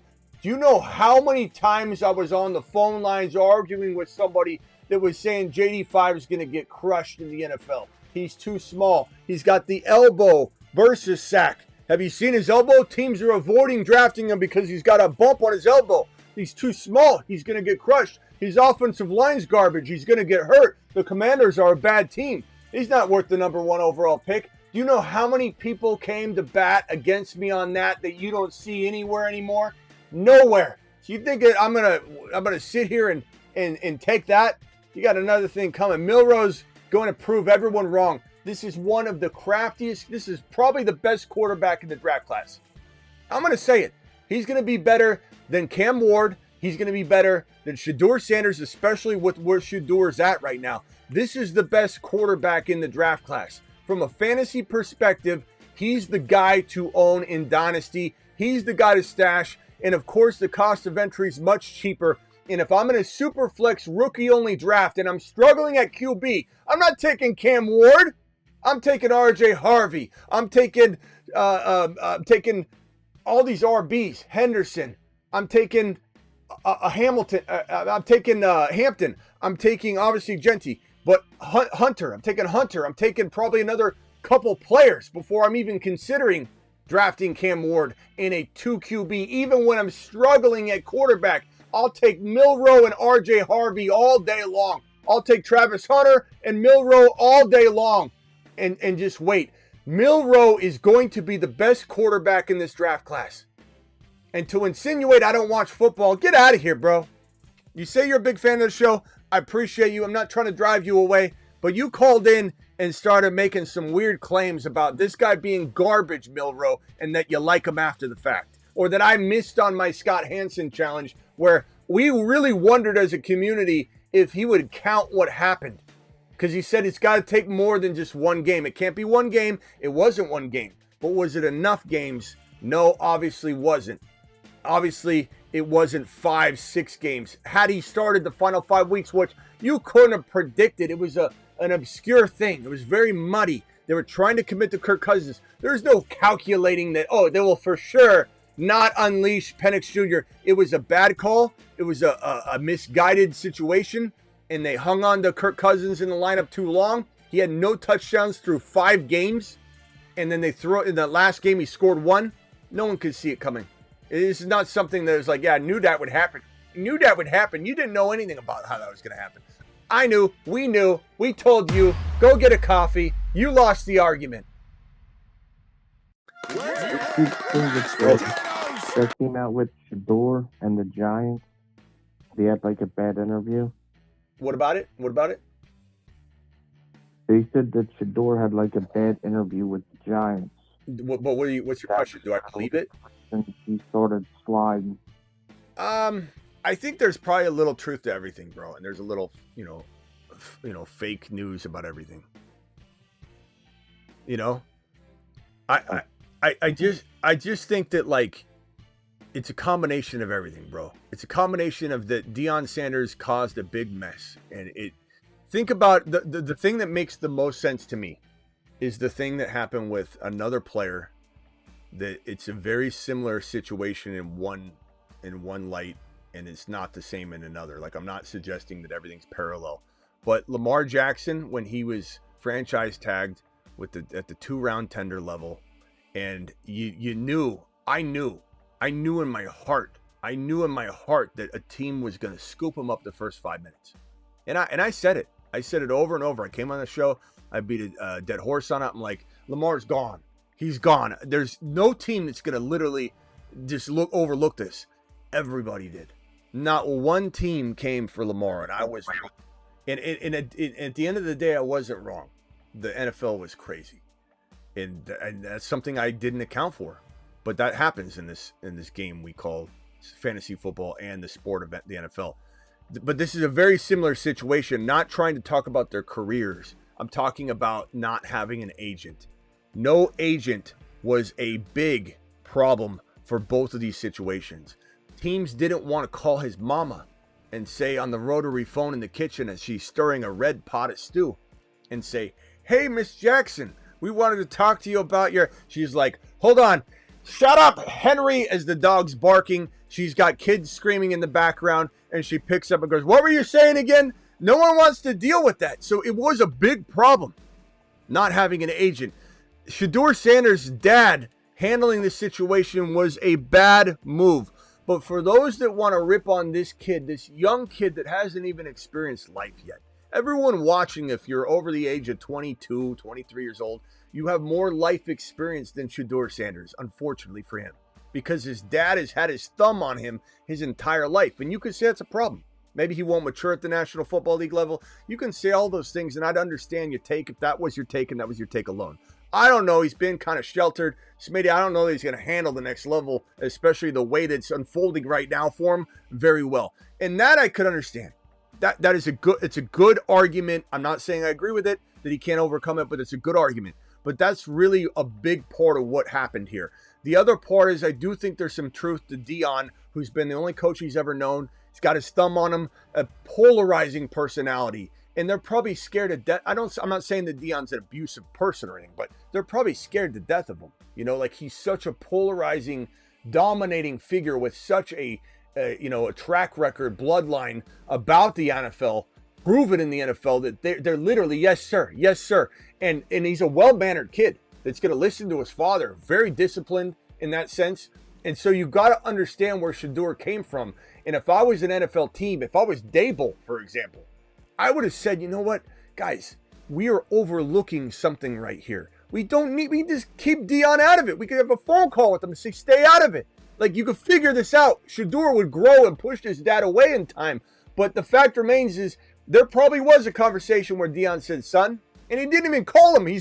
They're living, probably in the same building, every day. And he probably looked him in the eye and said, son, very intimidating, like, you're going to go in and you're going to kind of blow the interview. And you don't want to go to New York. This is what you're going to do. And the kid probably listened to his dad. I think that happened. I think that there was some of that going on. And unfortunately, that tanked his value. And you can blame him on it. I get it. There's some responsibility that goes on. But this was not one thing. It was an accumulation of things. But the smart prospecting talents in the NFL should have overlooked this. Said, this kid hasn't even grown yet.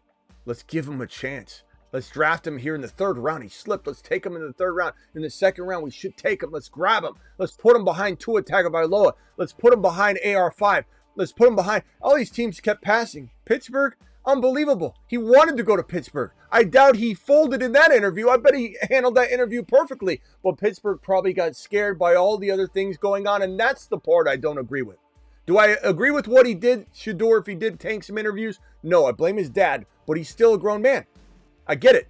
But I don't think he tanked several of the interviews, and I think in those interviews, he probably hit it off pretty well, and in those situations, those coaches, in a cowardly fashion, probably folded to the NFL.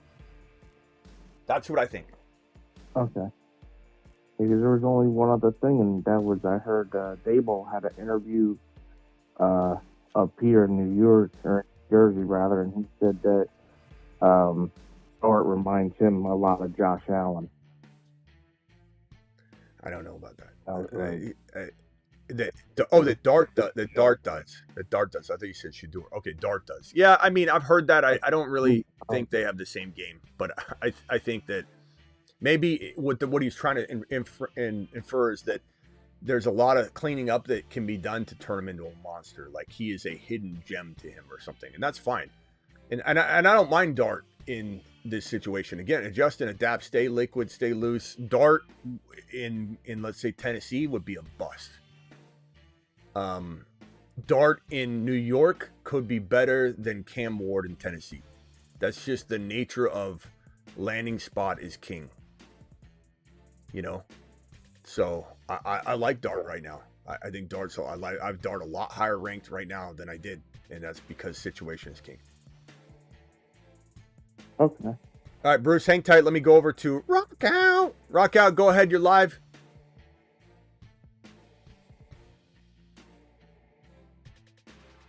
He takes a while to get to us from the moon. Yeah, can I give you my risky team? Go ahead.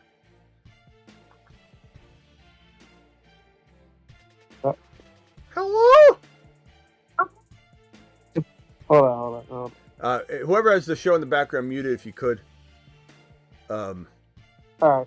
I do think Shador is going to prove some people wrong. I don't know that Cleveland's the place for him to do it, but like I feel like there's a world where Cleveland does not enable him. They hold him back. I could see a world where he leaves the Browns. You know, doesn't make the team.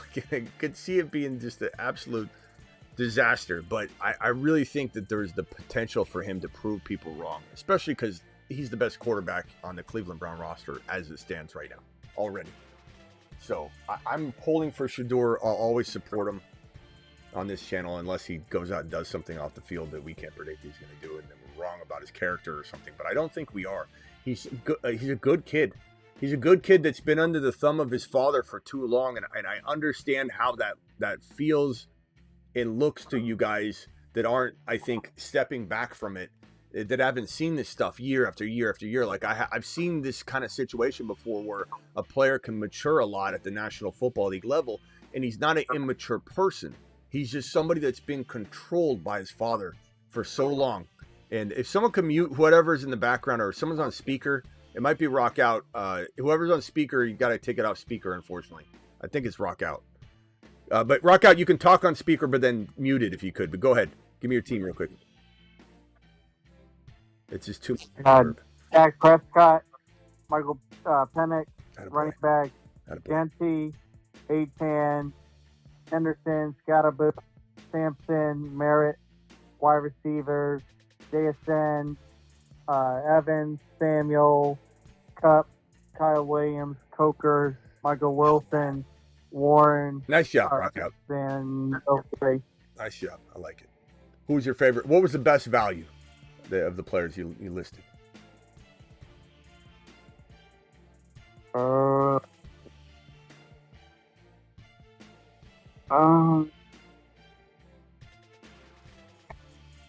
Probably Debo was like almost 7. I love Debo in round 7. That's crazy. That's awesome, bro. All right, hang tight. Let me read the super chat real quickly. Get into let's jump into a Schnauzer. So click the Schnauzer link, jump to a draft. These are going to fill quickly. If you don't get in, don't get mad.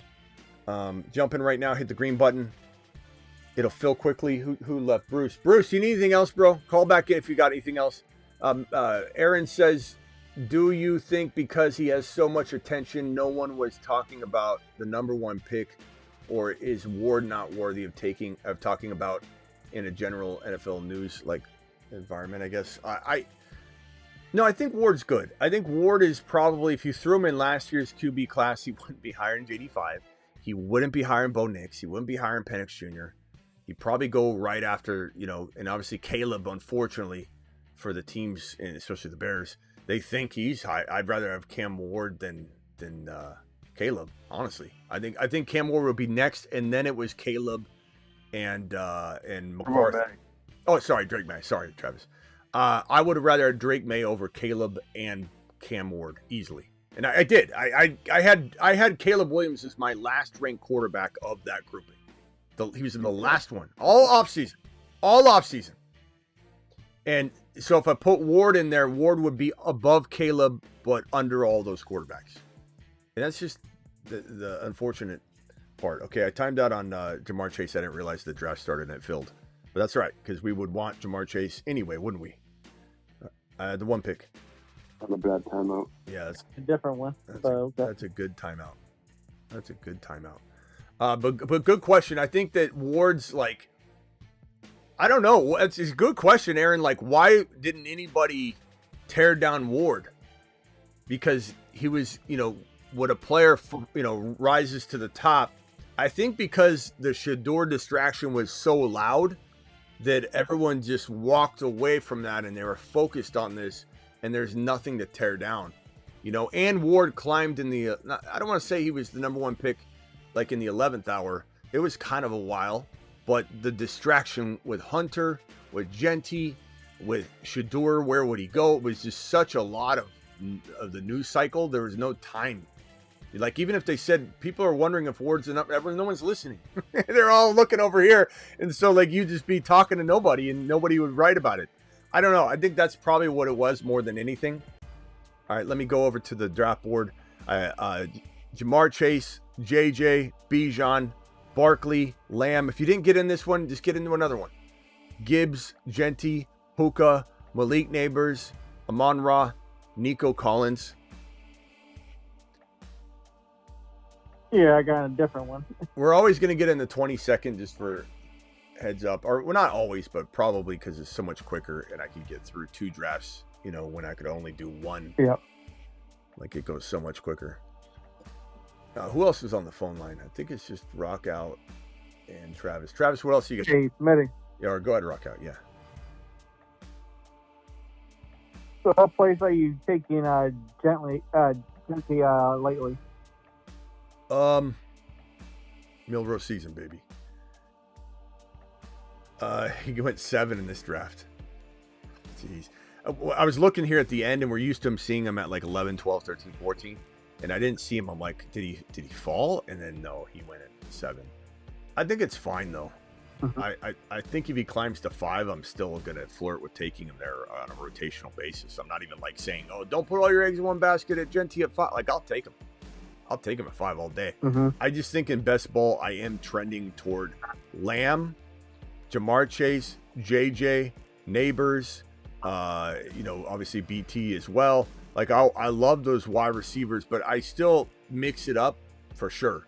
But if push comes to shove, I'm going to have more wide receiver in round 1 teams than I'm not. Just because I love how the RBs fall. The RBs always fall very beautifully in this 2nd and 3rd round. Like right now, I'm almost on the clock. I'm 2 picks away. You got Bucky there. You've got Kyron, who's so far down the list. McBride is there. Bucky just went, probably got sniped by mentioning it. McBride just went. So this is kind of crazy because I've never had this right here where I don't have one of those guys, or this, at least it doesn't happen often. Do I go MHJ, boys? I'm going to take Kyron here so I don't time out. MHJ or Garrett Wilson with Kyron Williams at the 2-3 turn? Take a shot at Garrett. What do you think, Travis? 8 seconds. Yeah, Garrett Wilson, go for it. All right, we'll go Garrett Wilson. So Jamar Chase, Kyron Williams, Garrett Wilson. Okay, I like it. Kind of different. Normally I get Bucky and Kyron or McBride. McBride went, so kind of got sniped like crazy there. But that's fine. I think it's unique. It's different. I got 2 receivers starting with 2. A lot this year. Mm-hmm. All right, phone number, here it is if anybody wants to call in. Call into the show. Call into the show. And just mute yourself, rock out if you could until you're talking, just because we hear the vibrating on top of the echoing. Getting double deuced on that, getting the double from rock out. It's getting an echo with the vibrating. It's like Terry McLaurin. I don't like in the 3rd round. Nope. I love Terry McLaurin. I just don't like 3. I just don't like him around 3. Sorry. Not a bust, but it's not a great pick. Why, Smitty? Yeah, a lot of touchdowns. Yeah, the regression in touchdowns and the addition of Debo. The only thing you're going to hear is somebody that's pro McLaurin around 3. They've got so many shares of them already. That's the other thing we got to remember is when someone's doubling down on a player, and then we say, "Oh, you must own them in Dynasty," and they're like, "I don't own a share of them," and then you kind of say, "Oh, you got to remember they might own them a ton in best ball." There's some investment that is driving like a wild statement. Like if anybody can't understand why I'm saying avoid McLaurin in the 3rd round, you can disagree. But if you're like, wait, what? Avoid McLaurin in the 3rd round? Wait, why? Like if that's your stance, you literally are oversaturated somewhere on Scary Terry. You got to be, because like to not understand that, Debo coming in, getting older. TD regression. Travis Hunter is going like clockwork by the 3-4 turn. We saw him at the 36 pick last draft. He's at 37 in this draft. We absolutely crushed the early Travis Hunter drafting. Just let him cook. I mean, that was probably the biggest success story of the show so far this offseason. The biggest success story that's already, we've already relished in is the Travis Hunter advice on this channel, because everyone was scared and eating their hot pockets and asking their mama to charge their Game Boys, and they're over here scared to death to draft Travis Hunter or speak about him in the Mickey Mouse creators, or I don't go ahead and rank him in my rookie receivers when it's safe. And we're sitting here saying smash, double down, triple down, double dog dare you. Like just brute force draft Travis Hunter in round 9 and 10 over and over and over and over. Don't be scared of oversaturation. I want 90% ownership across all your best ball drafts of Travis Hunter in round 9, 10. I want 100%. 90% isn't even good enough. We cleaned up on that. That's one of the biggest wins of this channel so far is Travis Hunter, as people were scared to death to take him. But what if he doesn't play, Smitty? What if he doesn't play? Let's go Joe Burrow. I've got Joe Burrow, Kyron, Chase, and Garrett Wilson. Henderson, Harvey early, which I don't condone that, but damn it. Or George Kittle. What am I doing here, guys? DK. Sorry, I had to draft. Yeah, I didn't hear it quick enough. Yeah, that's right. I went wide receiver. So I got, this is kind of a unique team for me because I have the 1 RB. Usually have more RBs at this point, but I do have a nice wide receiver stable. I got Jamar Chase, Garrett Wilson, DK Metcalf. I got Kyron Williams and Joe Burrow. I'm not complaining at all. I love the team. I ran out of time. That's what's bad about the 22nd, but I love it. It's a good rush. I wanted to take RJ Harvey too, but like I just yelled at a guy, and I just yelled at Speedy, just chastised Speedy for taking him at that turn pick right there last time, so I couldn't do it. I wanted to though. I'm not gonna lie. Henderson, I almost went Henderson, but DK's pretty safe. That's a 10 touchdown guy right there. Yeah. DJ's on the. After I got Hunter at 121. Jeez. I got Hunter as a 4th and 5th wide receiver, like up and down the early big board and little boards, and a couple super, bigger boards or whatever. I was Travis Hunter. I was a Travis Hunter biatch, says Jake. You were right. And I appreciate when someone can admit that. You know what I mean? Like Jake, standing ovation for Jake. Let him cook. This, like, Jake, just so you know, when we dig our heels in, yeah, I'll miss some stuff. It happens. Everybody's gonna miss, but this is the first thing that I got a lot of pushback on, that we smash Travis Hunter in the 9-10 round range. We have people saying Smitty's not gonna get enough snaps. Smitty, they're gonna play him as a cornerback. Smitty, what if this? What if this? What if that? And I have people pushing back. I'm like, what's wrong with this bold take? Why isn't it something that's worth your investment at 9 and 10 round territory? Jake probably can't even sleep at night because he realized basically it's like someone walking up to a guy back in 2010 and saying, hey, if you give me a $10 bill, I'll give you a Bitcoin. You're like, I don't know. It may not be worth $1. This could be a bad investment. What if my dollar, I never get my $10 back? You're telling me, what if I lose $10 and it only stays at $1? That was Travis Hunter at 9-10 round range. There was no reason to doubt it. Who cares? If it didn't work out, you move on. You cut him for a waiver wire guy, and it doesn't matter at all to your team and outcome. Unbelievable. And I had a guy in my comments, 2 guys in my comments today. Can you stop yelling? And I said, no. No, thank you. I'll yell if I want. A lot of haters in the comments last night and today. Where you can tell it's getting busier because the haters are out. It's they're loading up. They're loading up. And they're just, I just keep telling them, like, yet you're here. Yet here you are. Smitty, your content's guard. One guy said in the comments, how are you getting worse and worse every year? And I go, yet here you are. Yet here you are more and more, watching more and more year out. You know, on the channel longer. Yet here you are. DJ, speaking of being here, DJ's here waiting. What's up, DJ? You know, it's a shame that, you know, you have to yell because they're not listening, man. They're not hearing. You know, sometimes you have to do that. With regard to the Packers situation and receiver, it's kind of tough to me, especially behind the idea of we don't have, you know, one particular wide receiver. You know, we spread it around. And worthy in the comparison of Bond, right? Golden. Same player, different landing spots. So, in my opinion, certainly Worthy did flash a bit more than, you know, the young man that ended up in Green Bay. But that situation. And I haven't had an opportunity, I'll say this and I'll shut up. The Shador situation, a statement was made, in my opinion, it's time to whether or not he could play. We don't know if Ward could play. We don't know if Ward could play.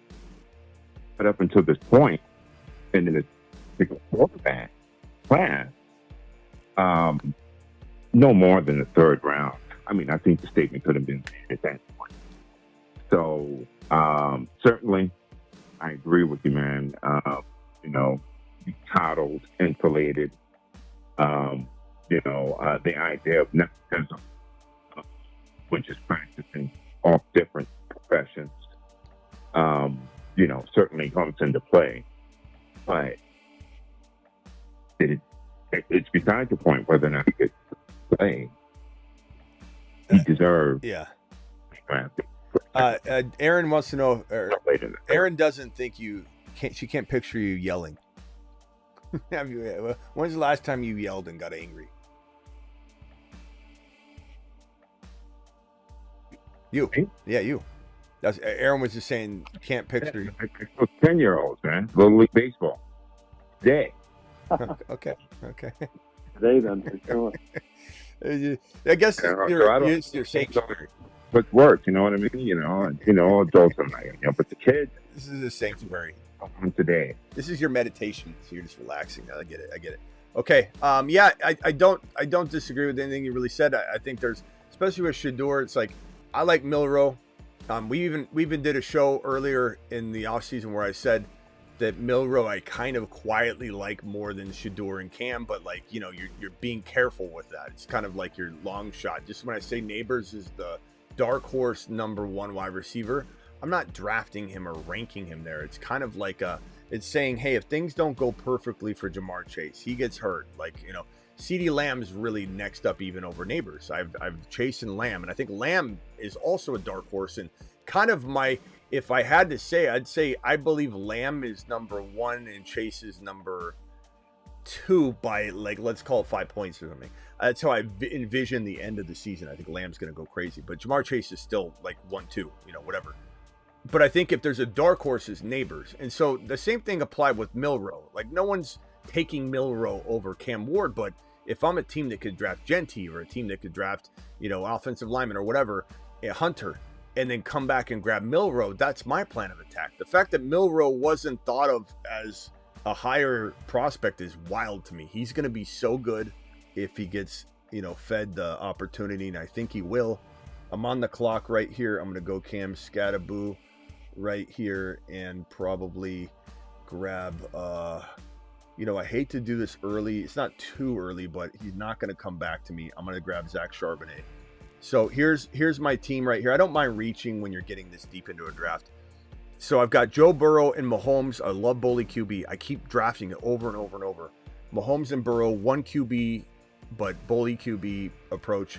I got Kyron. David Montgomery was kind of a nice value where he fell to me. He's a 10 touchdown guy, 900 yards maybe, but I love the value.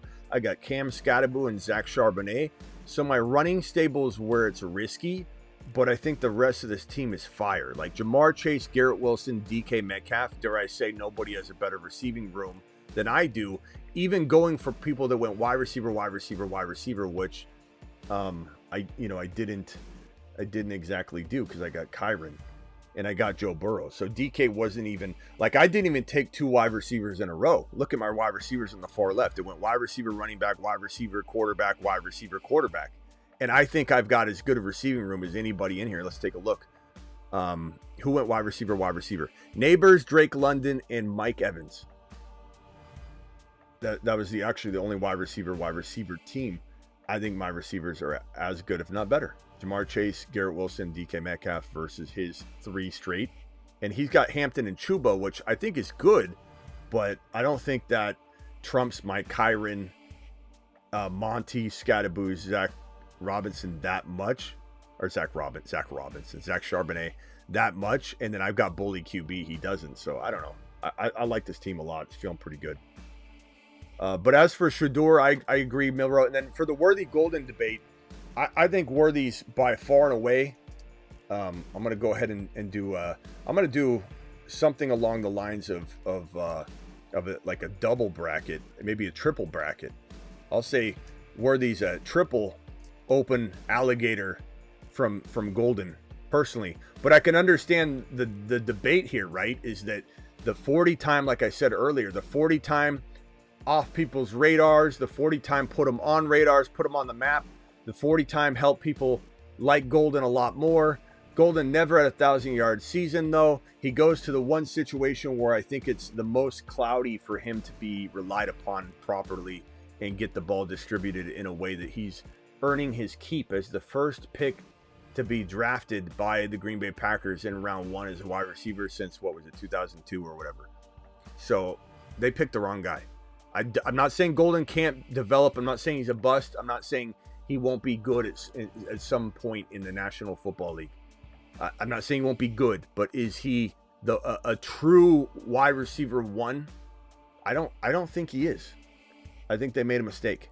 I think they grabbed the wrong guy for their situation. But that's me. I agree. Travis, what else you got, real quick? Yeah, so out of those guys you had up on the list of potential busts, one thing I'm really surprised at is how many people seem to be just excusing or ignoring the way Mixon fell off last year. I see it like probably the most pushback in the chat of all the players was Mixon tonight out of the people who put up. I just don't get it. I don't know if, like you said, maybe just high ownership, but besides that, there's all types of red flags. Like, what was everybody saying about the Mixon situation? most of them didn't go into detail. They were just like, oh, I agree with these except Mixon. I really like Mixon this year. I think Mixon will be okay. Very vague. Yeah. And I can understand where people are coming from on Mixon just because he was the number one running back for not just like a month, for like the majority of the first like 10 weeks, if I remember correctly. But the fact that he tanked so bad at the end of the year, the fact that the Texans offensive line is considered garbage to a lot of people, including myself, the fact that Stroud is not bounced back yet, there's so many red flags. And when I say there's multiple red flags, run. When there's one red flag, try and, in non-biased fashion, justify why the red flag should be overlooked. Like, let's say the line was bad one year and you think they improved it, Or like Caleb's case, you believe that there's one red flag in your mind and you think they overcame it, the offensive line's fixed, then that's fine. But I think Caleb is a red flag all on himself. I think that the way that Poles operates and the way that they're surrounding this team in ways that they think are helping him, and they're just putting a lot of pieces on the board, but it's not necessarily gonna jive. But yeah, I mean, it's Mixon for me. There's just too many red flags. Bad offensive line, drop off. Visually saw him drop off. Still think he's determined. I still think he wants to be the guy. They drafted the Marks kid, right? So Marks is an intriguing player. You could cuff the two and probably have a pretty safe situation. But I think Mixon is definitely. And where did he go in this draft? Mixon went.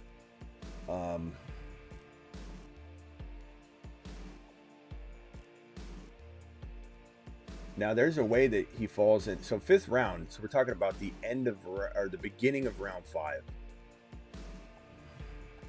It's not that that's a horrible place to get him. It's just if you take a small little gander around the surrounding players, and you see I took DK before Mixon, and I don't regret that a single bit. I see Hurts going 51, Mixon went 50. I take Hurts over Mixon every single time. I scroll down, I see George Kittle. That's better value. I scroll down, I see Chuba Hubbard. That's better value. RJ Harvey, give me RJ Harvey over Mixon every single time. Trevion Henderson fell to 60. He's normally going a whole round earlier. I don't know why he fell. I would take Travis Hunter, RJ Harvey, Chuba Hubbard, George Kittle, and Jalen Hurts, who all went after Joe Mixon. So Joe Mixon, I will have 0 shares of Joe Mixon if that group of players are on the board, even one of them, and the majority of them are on the board. So there's just no path for me to draft Mixon. None. That's kind of where I'm at. And like I said, the fall off just, concerns me when you pick and, no pun intended, like stage. And then on top of that, he's had quite a few carries in his career. Fresh makes a good comment. Apparently I skipped over Christian McCaffrey during the video, and I never really went back to him. Yeah, and I've talked a lot about it. Maybe that's why I did that. But well, let me draft real quickly. Dylan Sampson, Garendo,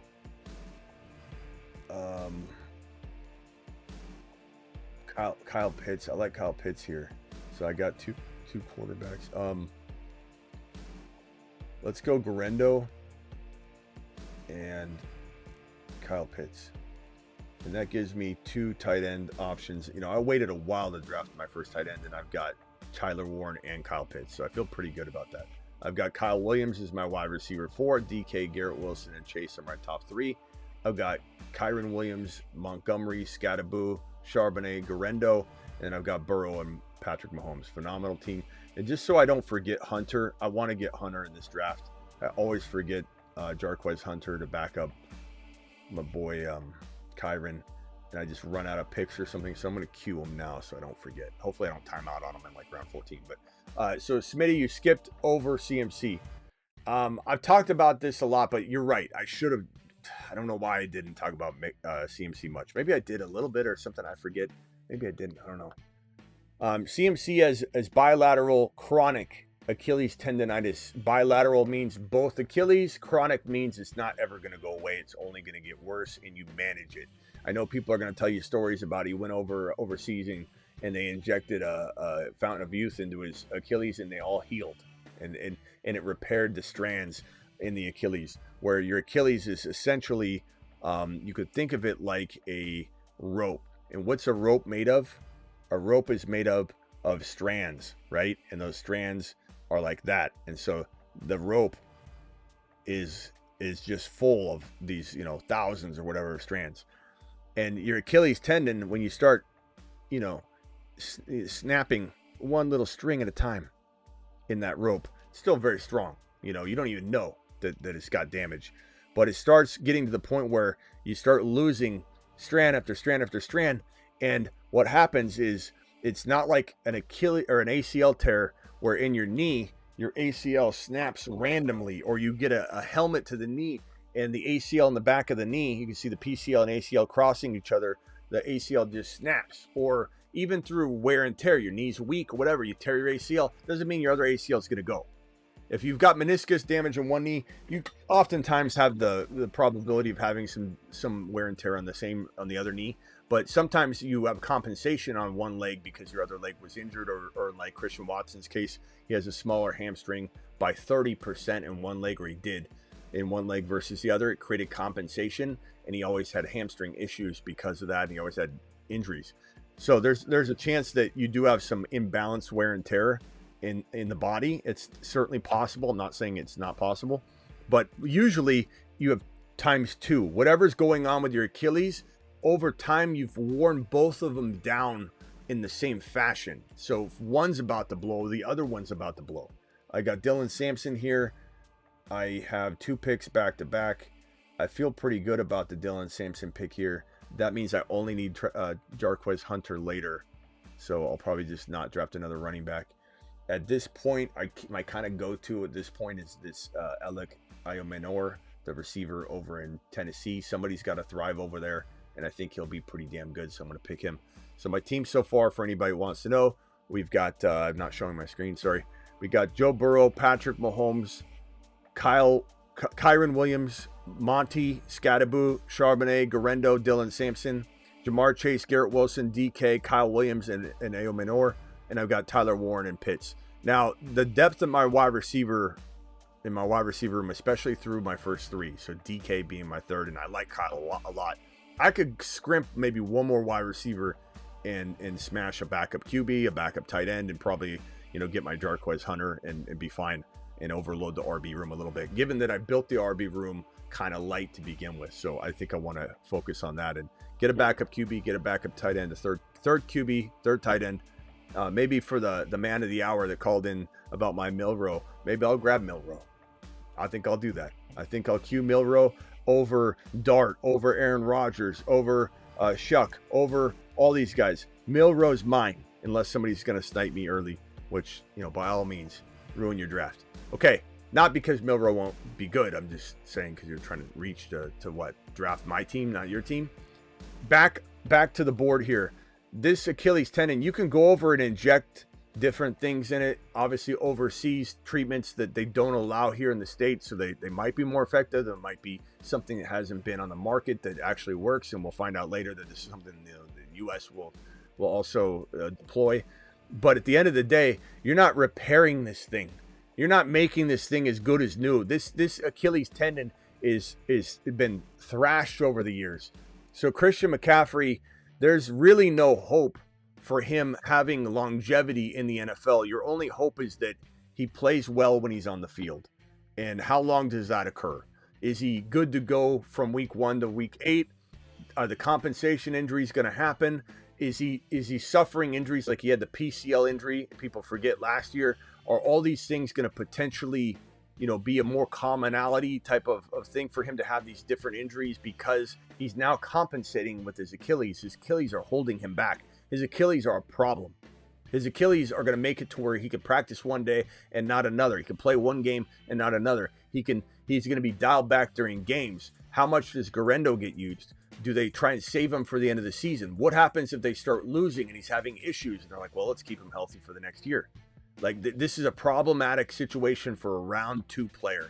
He is not necessarily a complete avoid. Again, there's a line in the sand for every player, but his line in the sand for me is nowhere near the second round. So I will have 0 shares of Christian McCaffrey moving forward in any draft or format. If you're having to draft him in the second round or even the third, like the theme earlier, do you draft Christian McCaffrey over Bucky, over Kyron, over JD5, over Jalen Hurts, over Josh Allen, over, in some cases, like guys like Garrett Wilson or whoever? The answer is no. And the answer is you'll always see one of those guys available, always, when Christian McCaffrey's on the board.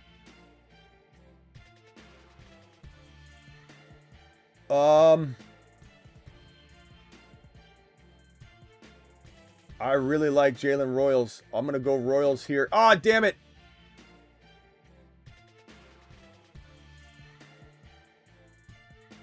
Okay, I'm on the clock here. I got to take a tight end here. I guess I can't get Jarquez Hunter. You know what? I'll take Hunter. I timed out him, but I'll take him because I want to make sure I have him. My running back room is the one, the concern I have the most of, and at least with Jarquez Hunter and Williams, I'm feeling really good. I got a lot of good stabs in the dark. Here's my team right here. Now, the dilemma is going to be, do I leave Joe Burrow and Mahomes as my only 2 QBs? What if they get the same, bye or whatever? But do I say Tyler Warren and Kyle Pitts will serve me just fine at tight end? And when I go to this tight end, player pool right here, do I see anybody that's worth taking? I think Fannin is good. It's either going to come down to me taking Fannin or taking Milroe, but I can only take one now. I probably, I should have did it the other way. I should have just let Jarquez Hunter go, and I would have been fine. I got so many RBs. But, oh well. It is what it is. What would you guys do? You taking Milroe? I'm stronger at quarterback, so. I was going to say, in terms of pretty strong at quarterback, those guys, knock on wood, are going to be playing the full season unless disaster strikes. I'd probably go tight end. Yeah, I'm going to go Fannin. Yeah, I'll go Fannin. Like, as much as you like Milroe, like, you're still waiting. So yeah, several games for him to get in. Fannin can play right away. Yeah, I'm going to go Fannin. All right, I'll go Fannin. Okay. DJ says 1 QB non-tight end premium. No tight end premium. PPR, though. 1 QB. Start 9. Start 9, okay. Fields, Richardson. I don't love Richardson right now as your backup because you just don't know. Bijan, Gentry. Who the hell's Gentry? That's the first I've heard. Oh. I'm getting up to speed. Yeah. College. No, it's fine. I'll get better. It's fine. Much better. Gentry. You know I'm talking about. Yeah, I know. Gentry's he's a crossover from the MLB. No, Genty is a fantastic 1.1. You almost can't even make fun of no matter what you're saying about Gentry, whatever. It's like you own Genty. The last laugh is you have the last laugh on everybody else. Brooks, Spears, Roshan, Gibson, yeah, Neighbors, Godwin, Cup. You can tell there's some older teams, 2.1 pick or slide. What's that mean? 2.1 pick or slide? Okay, you mean like do you move? I have a 2.1. I mean, Scadaboo's been going at 2.1. Scadaboo's going at 2.1 like clockwork, my man. So I mean, I love the pick right now. I hope he falls there, but he's been falling there like crazy. Okay. Yeah, that's what I was thinking. I said that on last time. I was thinking that. Yeah. Stick and pick. Yeah. Yeah. Yeah, I like that. Thank you for the super chat. But yeah, that's Scadaboo. I mean, if I can move up, I will. Do I want you to get? If I'm you, I still try. Like I'm throwing Brooks and Godwin and a future first rounder with my 2.1 to go get Travis Hunter, or to go get a wide receiver like London or whatever. Hunter would be fantastic. If you get that 4 or 5 pick using the future first and Godwin. Godwin might not even be ready for the season, bro. It's a little bit of a concern. I'm going to go fan in here. And that's looking at that 2-1 with the receivers that might be available, including Golden. I'm still going running back. You know what I mean? So if I can't move up and get one of those receivers that you mentioned, London,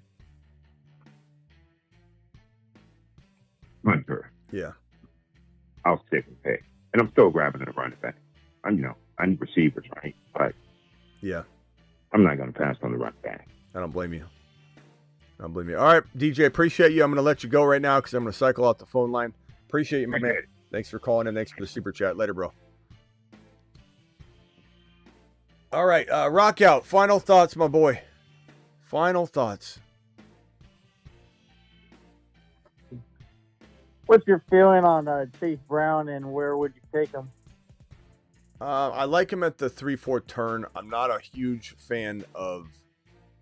It's not that I'm not a fan of him. I'm not a fan of taking him at 3.2, 3 point. There's just other players that I'm taking there. It's not about him. It's just about where he fits. Where he fits in. I mean, we cleaned up. We're the biggest Chase Brown, channel you can find on YouTube, no doubt about it. And so this is not an anti-Chase Brown take. It's just I just really think that at the end of the day. Thanks again, DJ.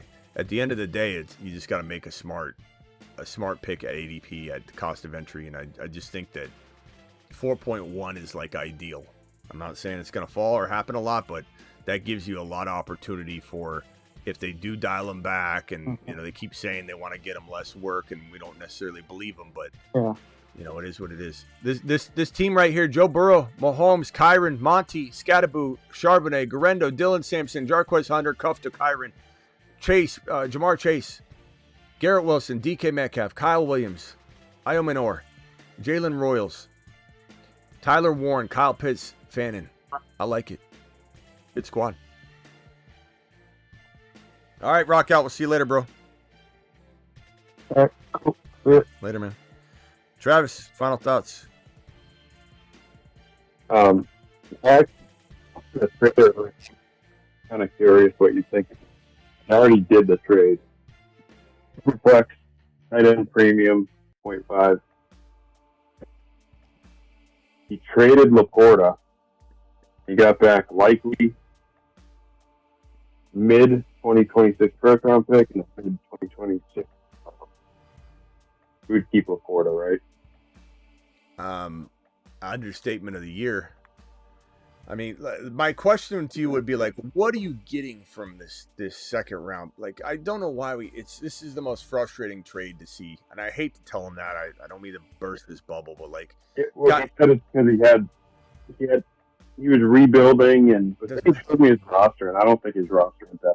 But rebuilding doesn't mean rebuilding. What's that mean? What's that? How is that? How is getting rid of a player that's young and capable of getting you more? When someone says the reason I did the trade, you said 2 seconds, likely. No, mid-second round. Oh, I thought you said 2 seconds. Okay. So, I'm sorry. No, okay. No, you probably said it right. I just misheard it. In tight end premium, I wouldn't have done this. I mean, I guess it depends on like, do you get Loveland or Tyler Warren? And I don't know that you will or won't. It depends. 2026. Oh, sorry. Okay, 26 was the okay. Yeah, I probably wouldn't have done this. It's a lot less disgusting than it was when I thought it was 2 seconds. But just real quickly, for anybody that is contemplating making a downgrade of any kind, whether it's trading from the 1.3 to the 1.5, because someone's going to give you 3 second rounders. Woohoo! Wow, yay! You're getting second rounders that might not land. Like 2.1 maybe if you're on the clock and Scat's there and you're like, okay, I actually like, but don't even consider it. And in many cases, it's like you can get so much more. When someone says, I did it because on my phone line or in a chat, that's them rationalizing why they made a mistake and they're trying to justify it. Like, make sure you over freaking sell and you get someone to overpay. As for this,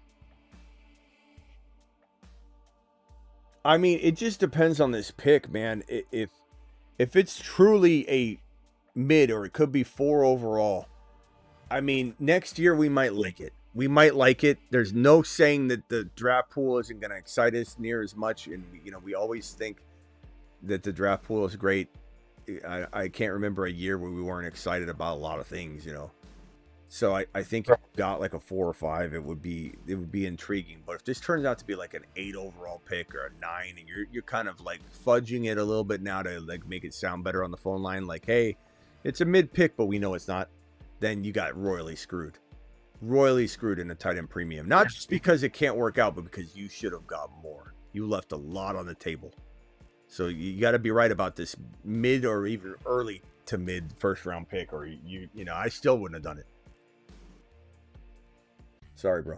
Oh, and like you said, once the tight end premium, like LePorta has so much more value in terms of that format. Like he's at worst a top 5 tight end, but he should stay in that top. It's the chance is likely as good as LePorta, for fun. Yeah, likely is a sleeper by far and away. Like, so I saw Aaron's comment, what's wrong with Likely's future? No, Likely's awesome. Likely's awesome. Likely's going to be, he's like near Moonman material, but there's still a very big question about how much usage he gets. It's like I think, Aaron, you don't like Noah Gray, if I remember correctly. Noah Gray's the same type of player. When he's not used, he looks like trash. You're like, oh, he's not good. But when they use Noah Gray goes crazy. You don't know what the usage is like. In a place where Andrews isn't going away yet, he's lingering. He got a bunch of touchdowns last year. It's not a guarantee that Likely is going to have a year this year. We want him to. He's very, very nice. Value's fantastic. But it's by far a lock. He's a nice stab in the dark. But LePorta's a top 3 tight end. And a tight end premium, no thank you. All right, Travis, anything else? No, I think that's it. Appreciate it. All right, bro. Later, man. All right, guys, I'm out of here. Appreciate you all. Appreciate everybody on the phone line that dialed in. Appreciate all of you. We are going to bounce out of here. 2 drafts tonight. Make sure you get on over to Underdog if you want to participate in the next one. Promo code Smitty. They'll match up to $1,000 on your first deposit using code Smitty. 1,000 bonus credit on your first deposit. And they I believe are still putting a bonus pick in your account, or an extra, or like a special pick in your account. So use code Smitty. The link is pinned in the live chat. I'll drop the link in the live chat right now. And it's also in the description of this video, as well as almost every other video that you can find. So make sure you're signed up and ready for drafting tomorrow, so you don't scramble and not get in. I'll see you all later. Appreciate you. What are we going to end on here? People are getting burrowed left and right, and people are going to remember it. Get burrowed.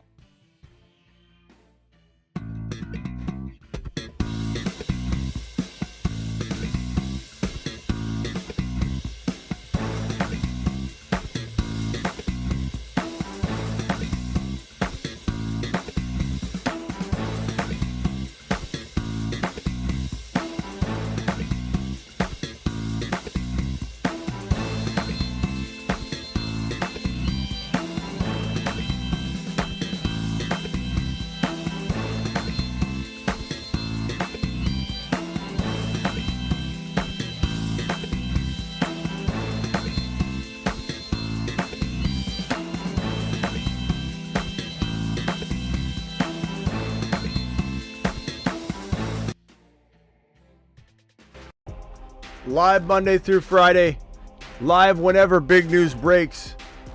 And also live, so potentially 3 live streams in one day. At any one day, we could do 3 live streams. More than that if there's more breaking news, but potential for 3 live streams in a day. That's how we roll in the channel.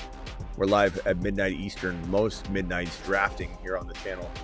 But see you all tomorrow.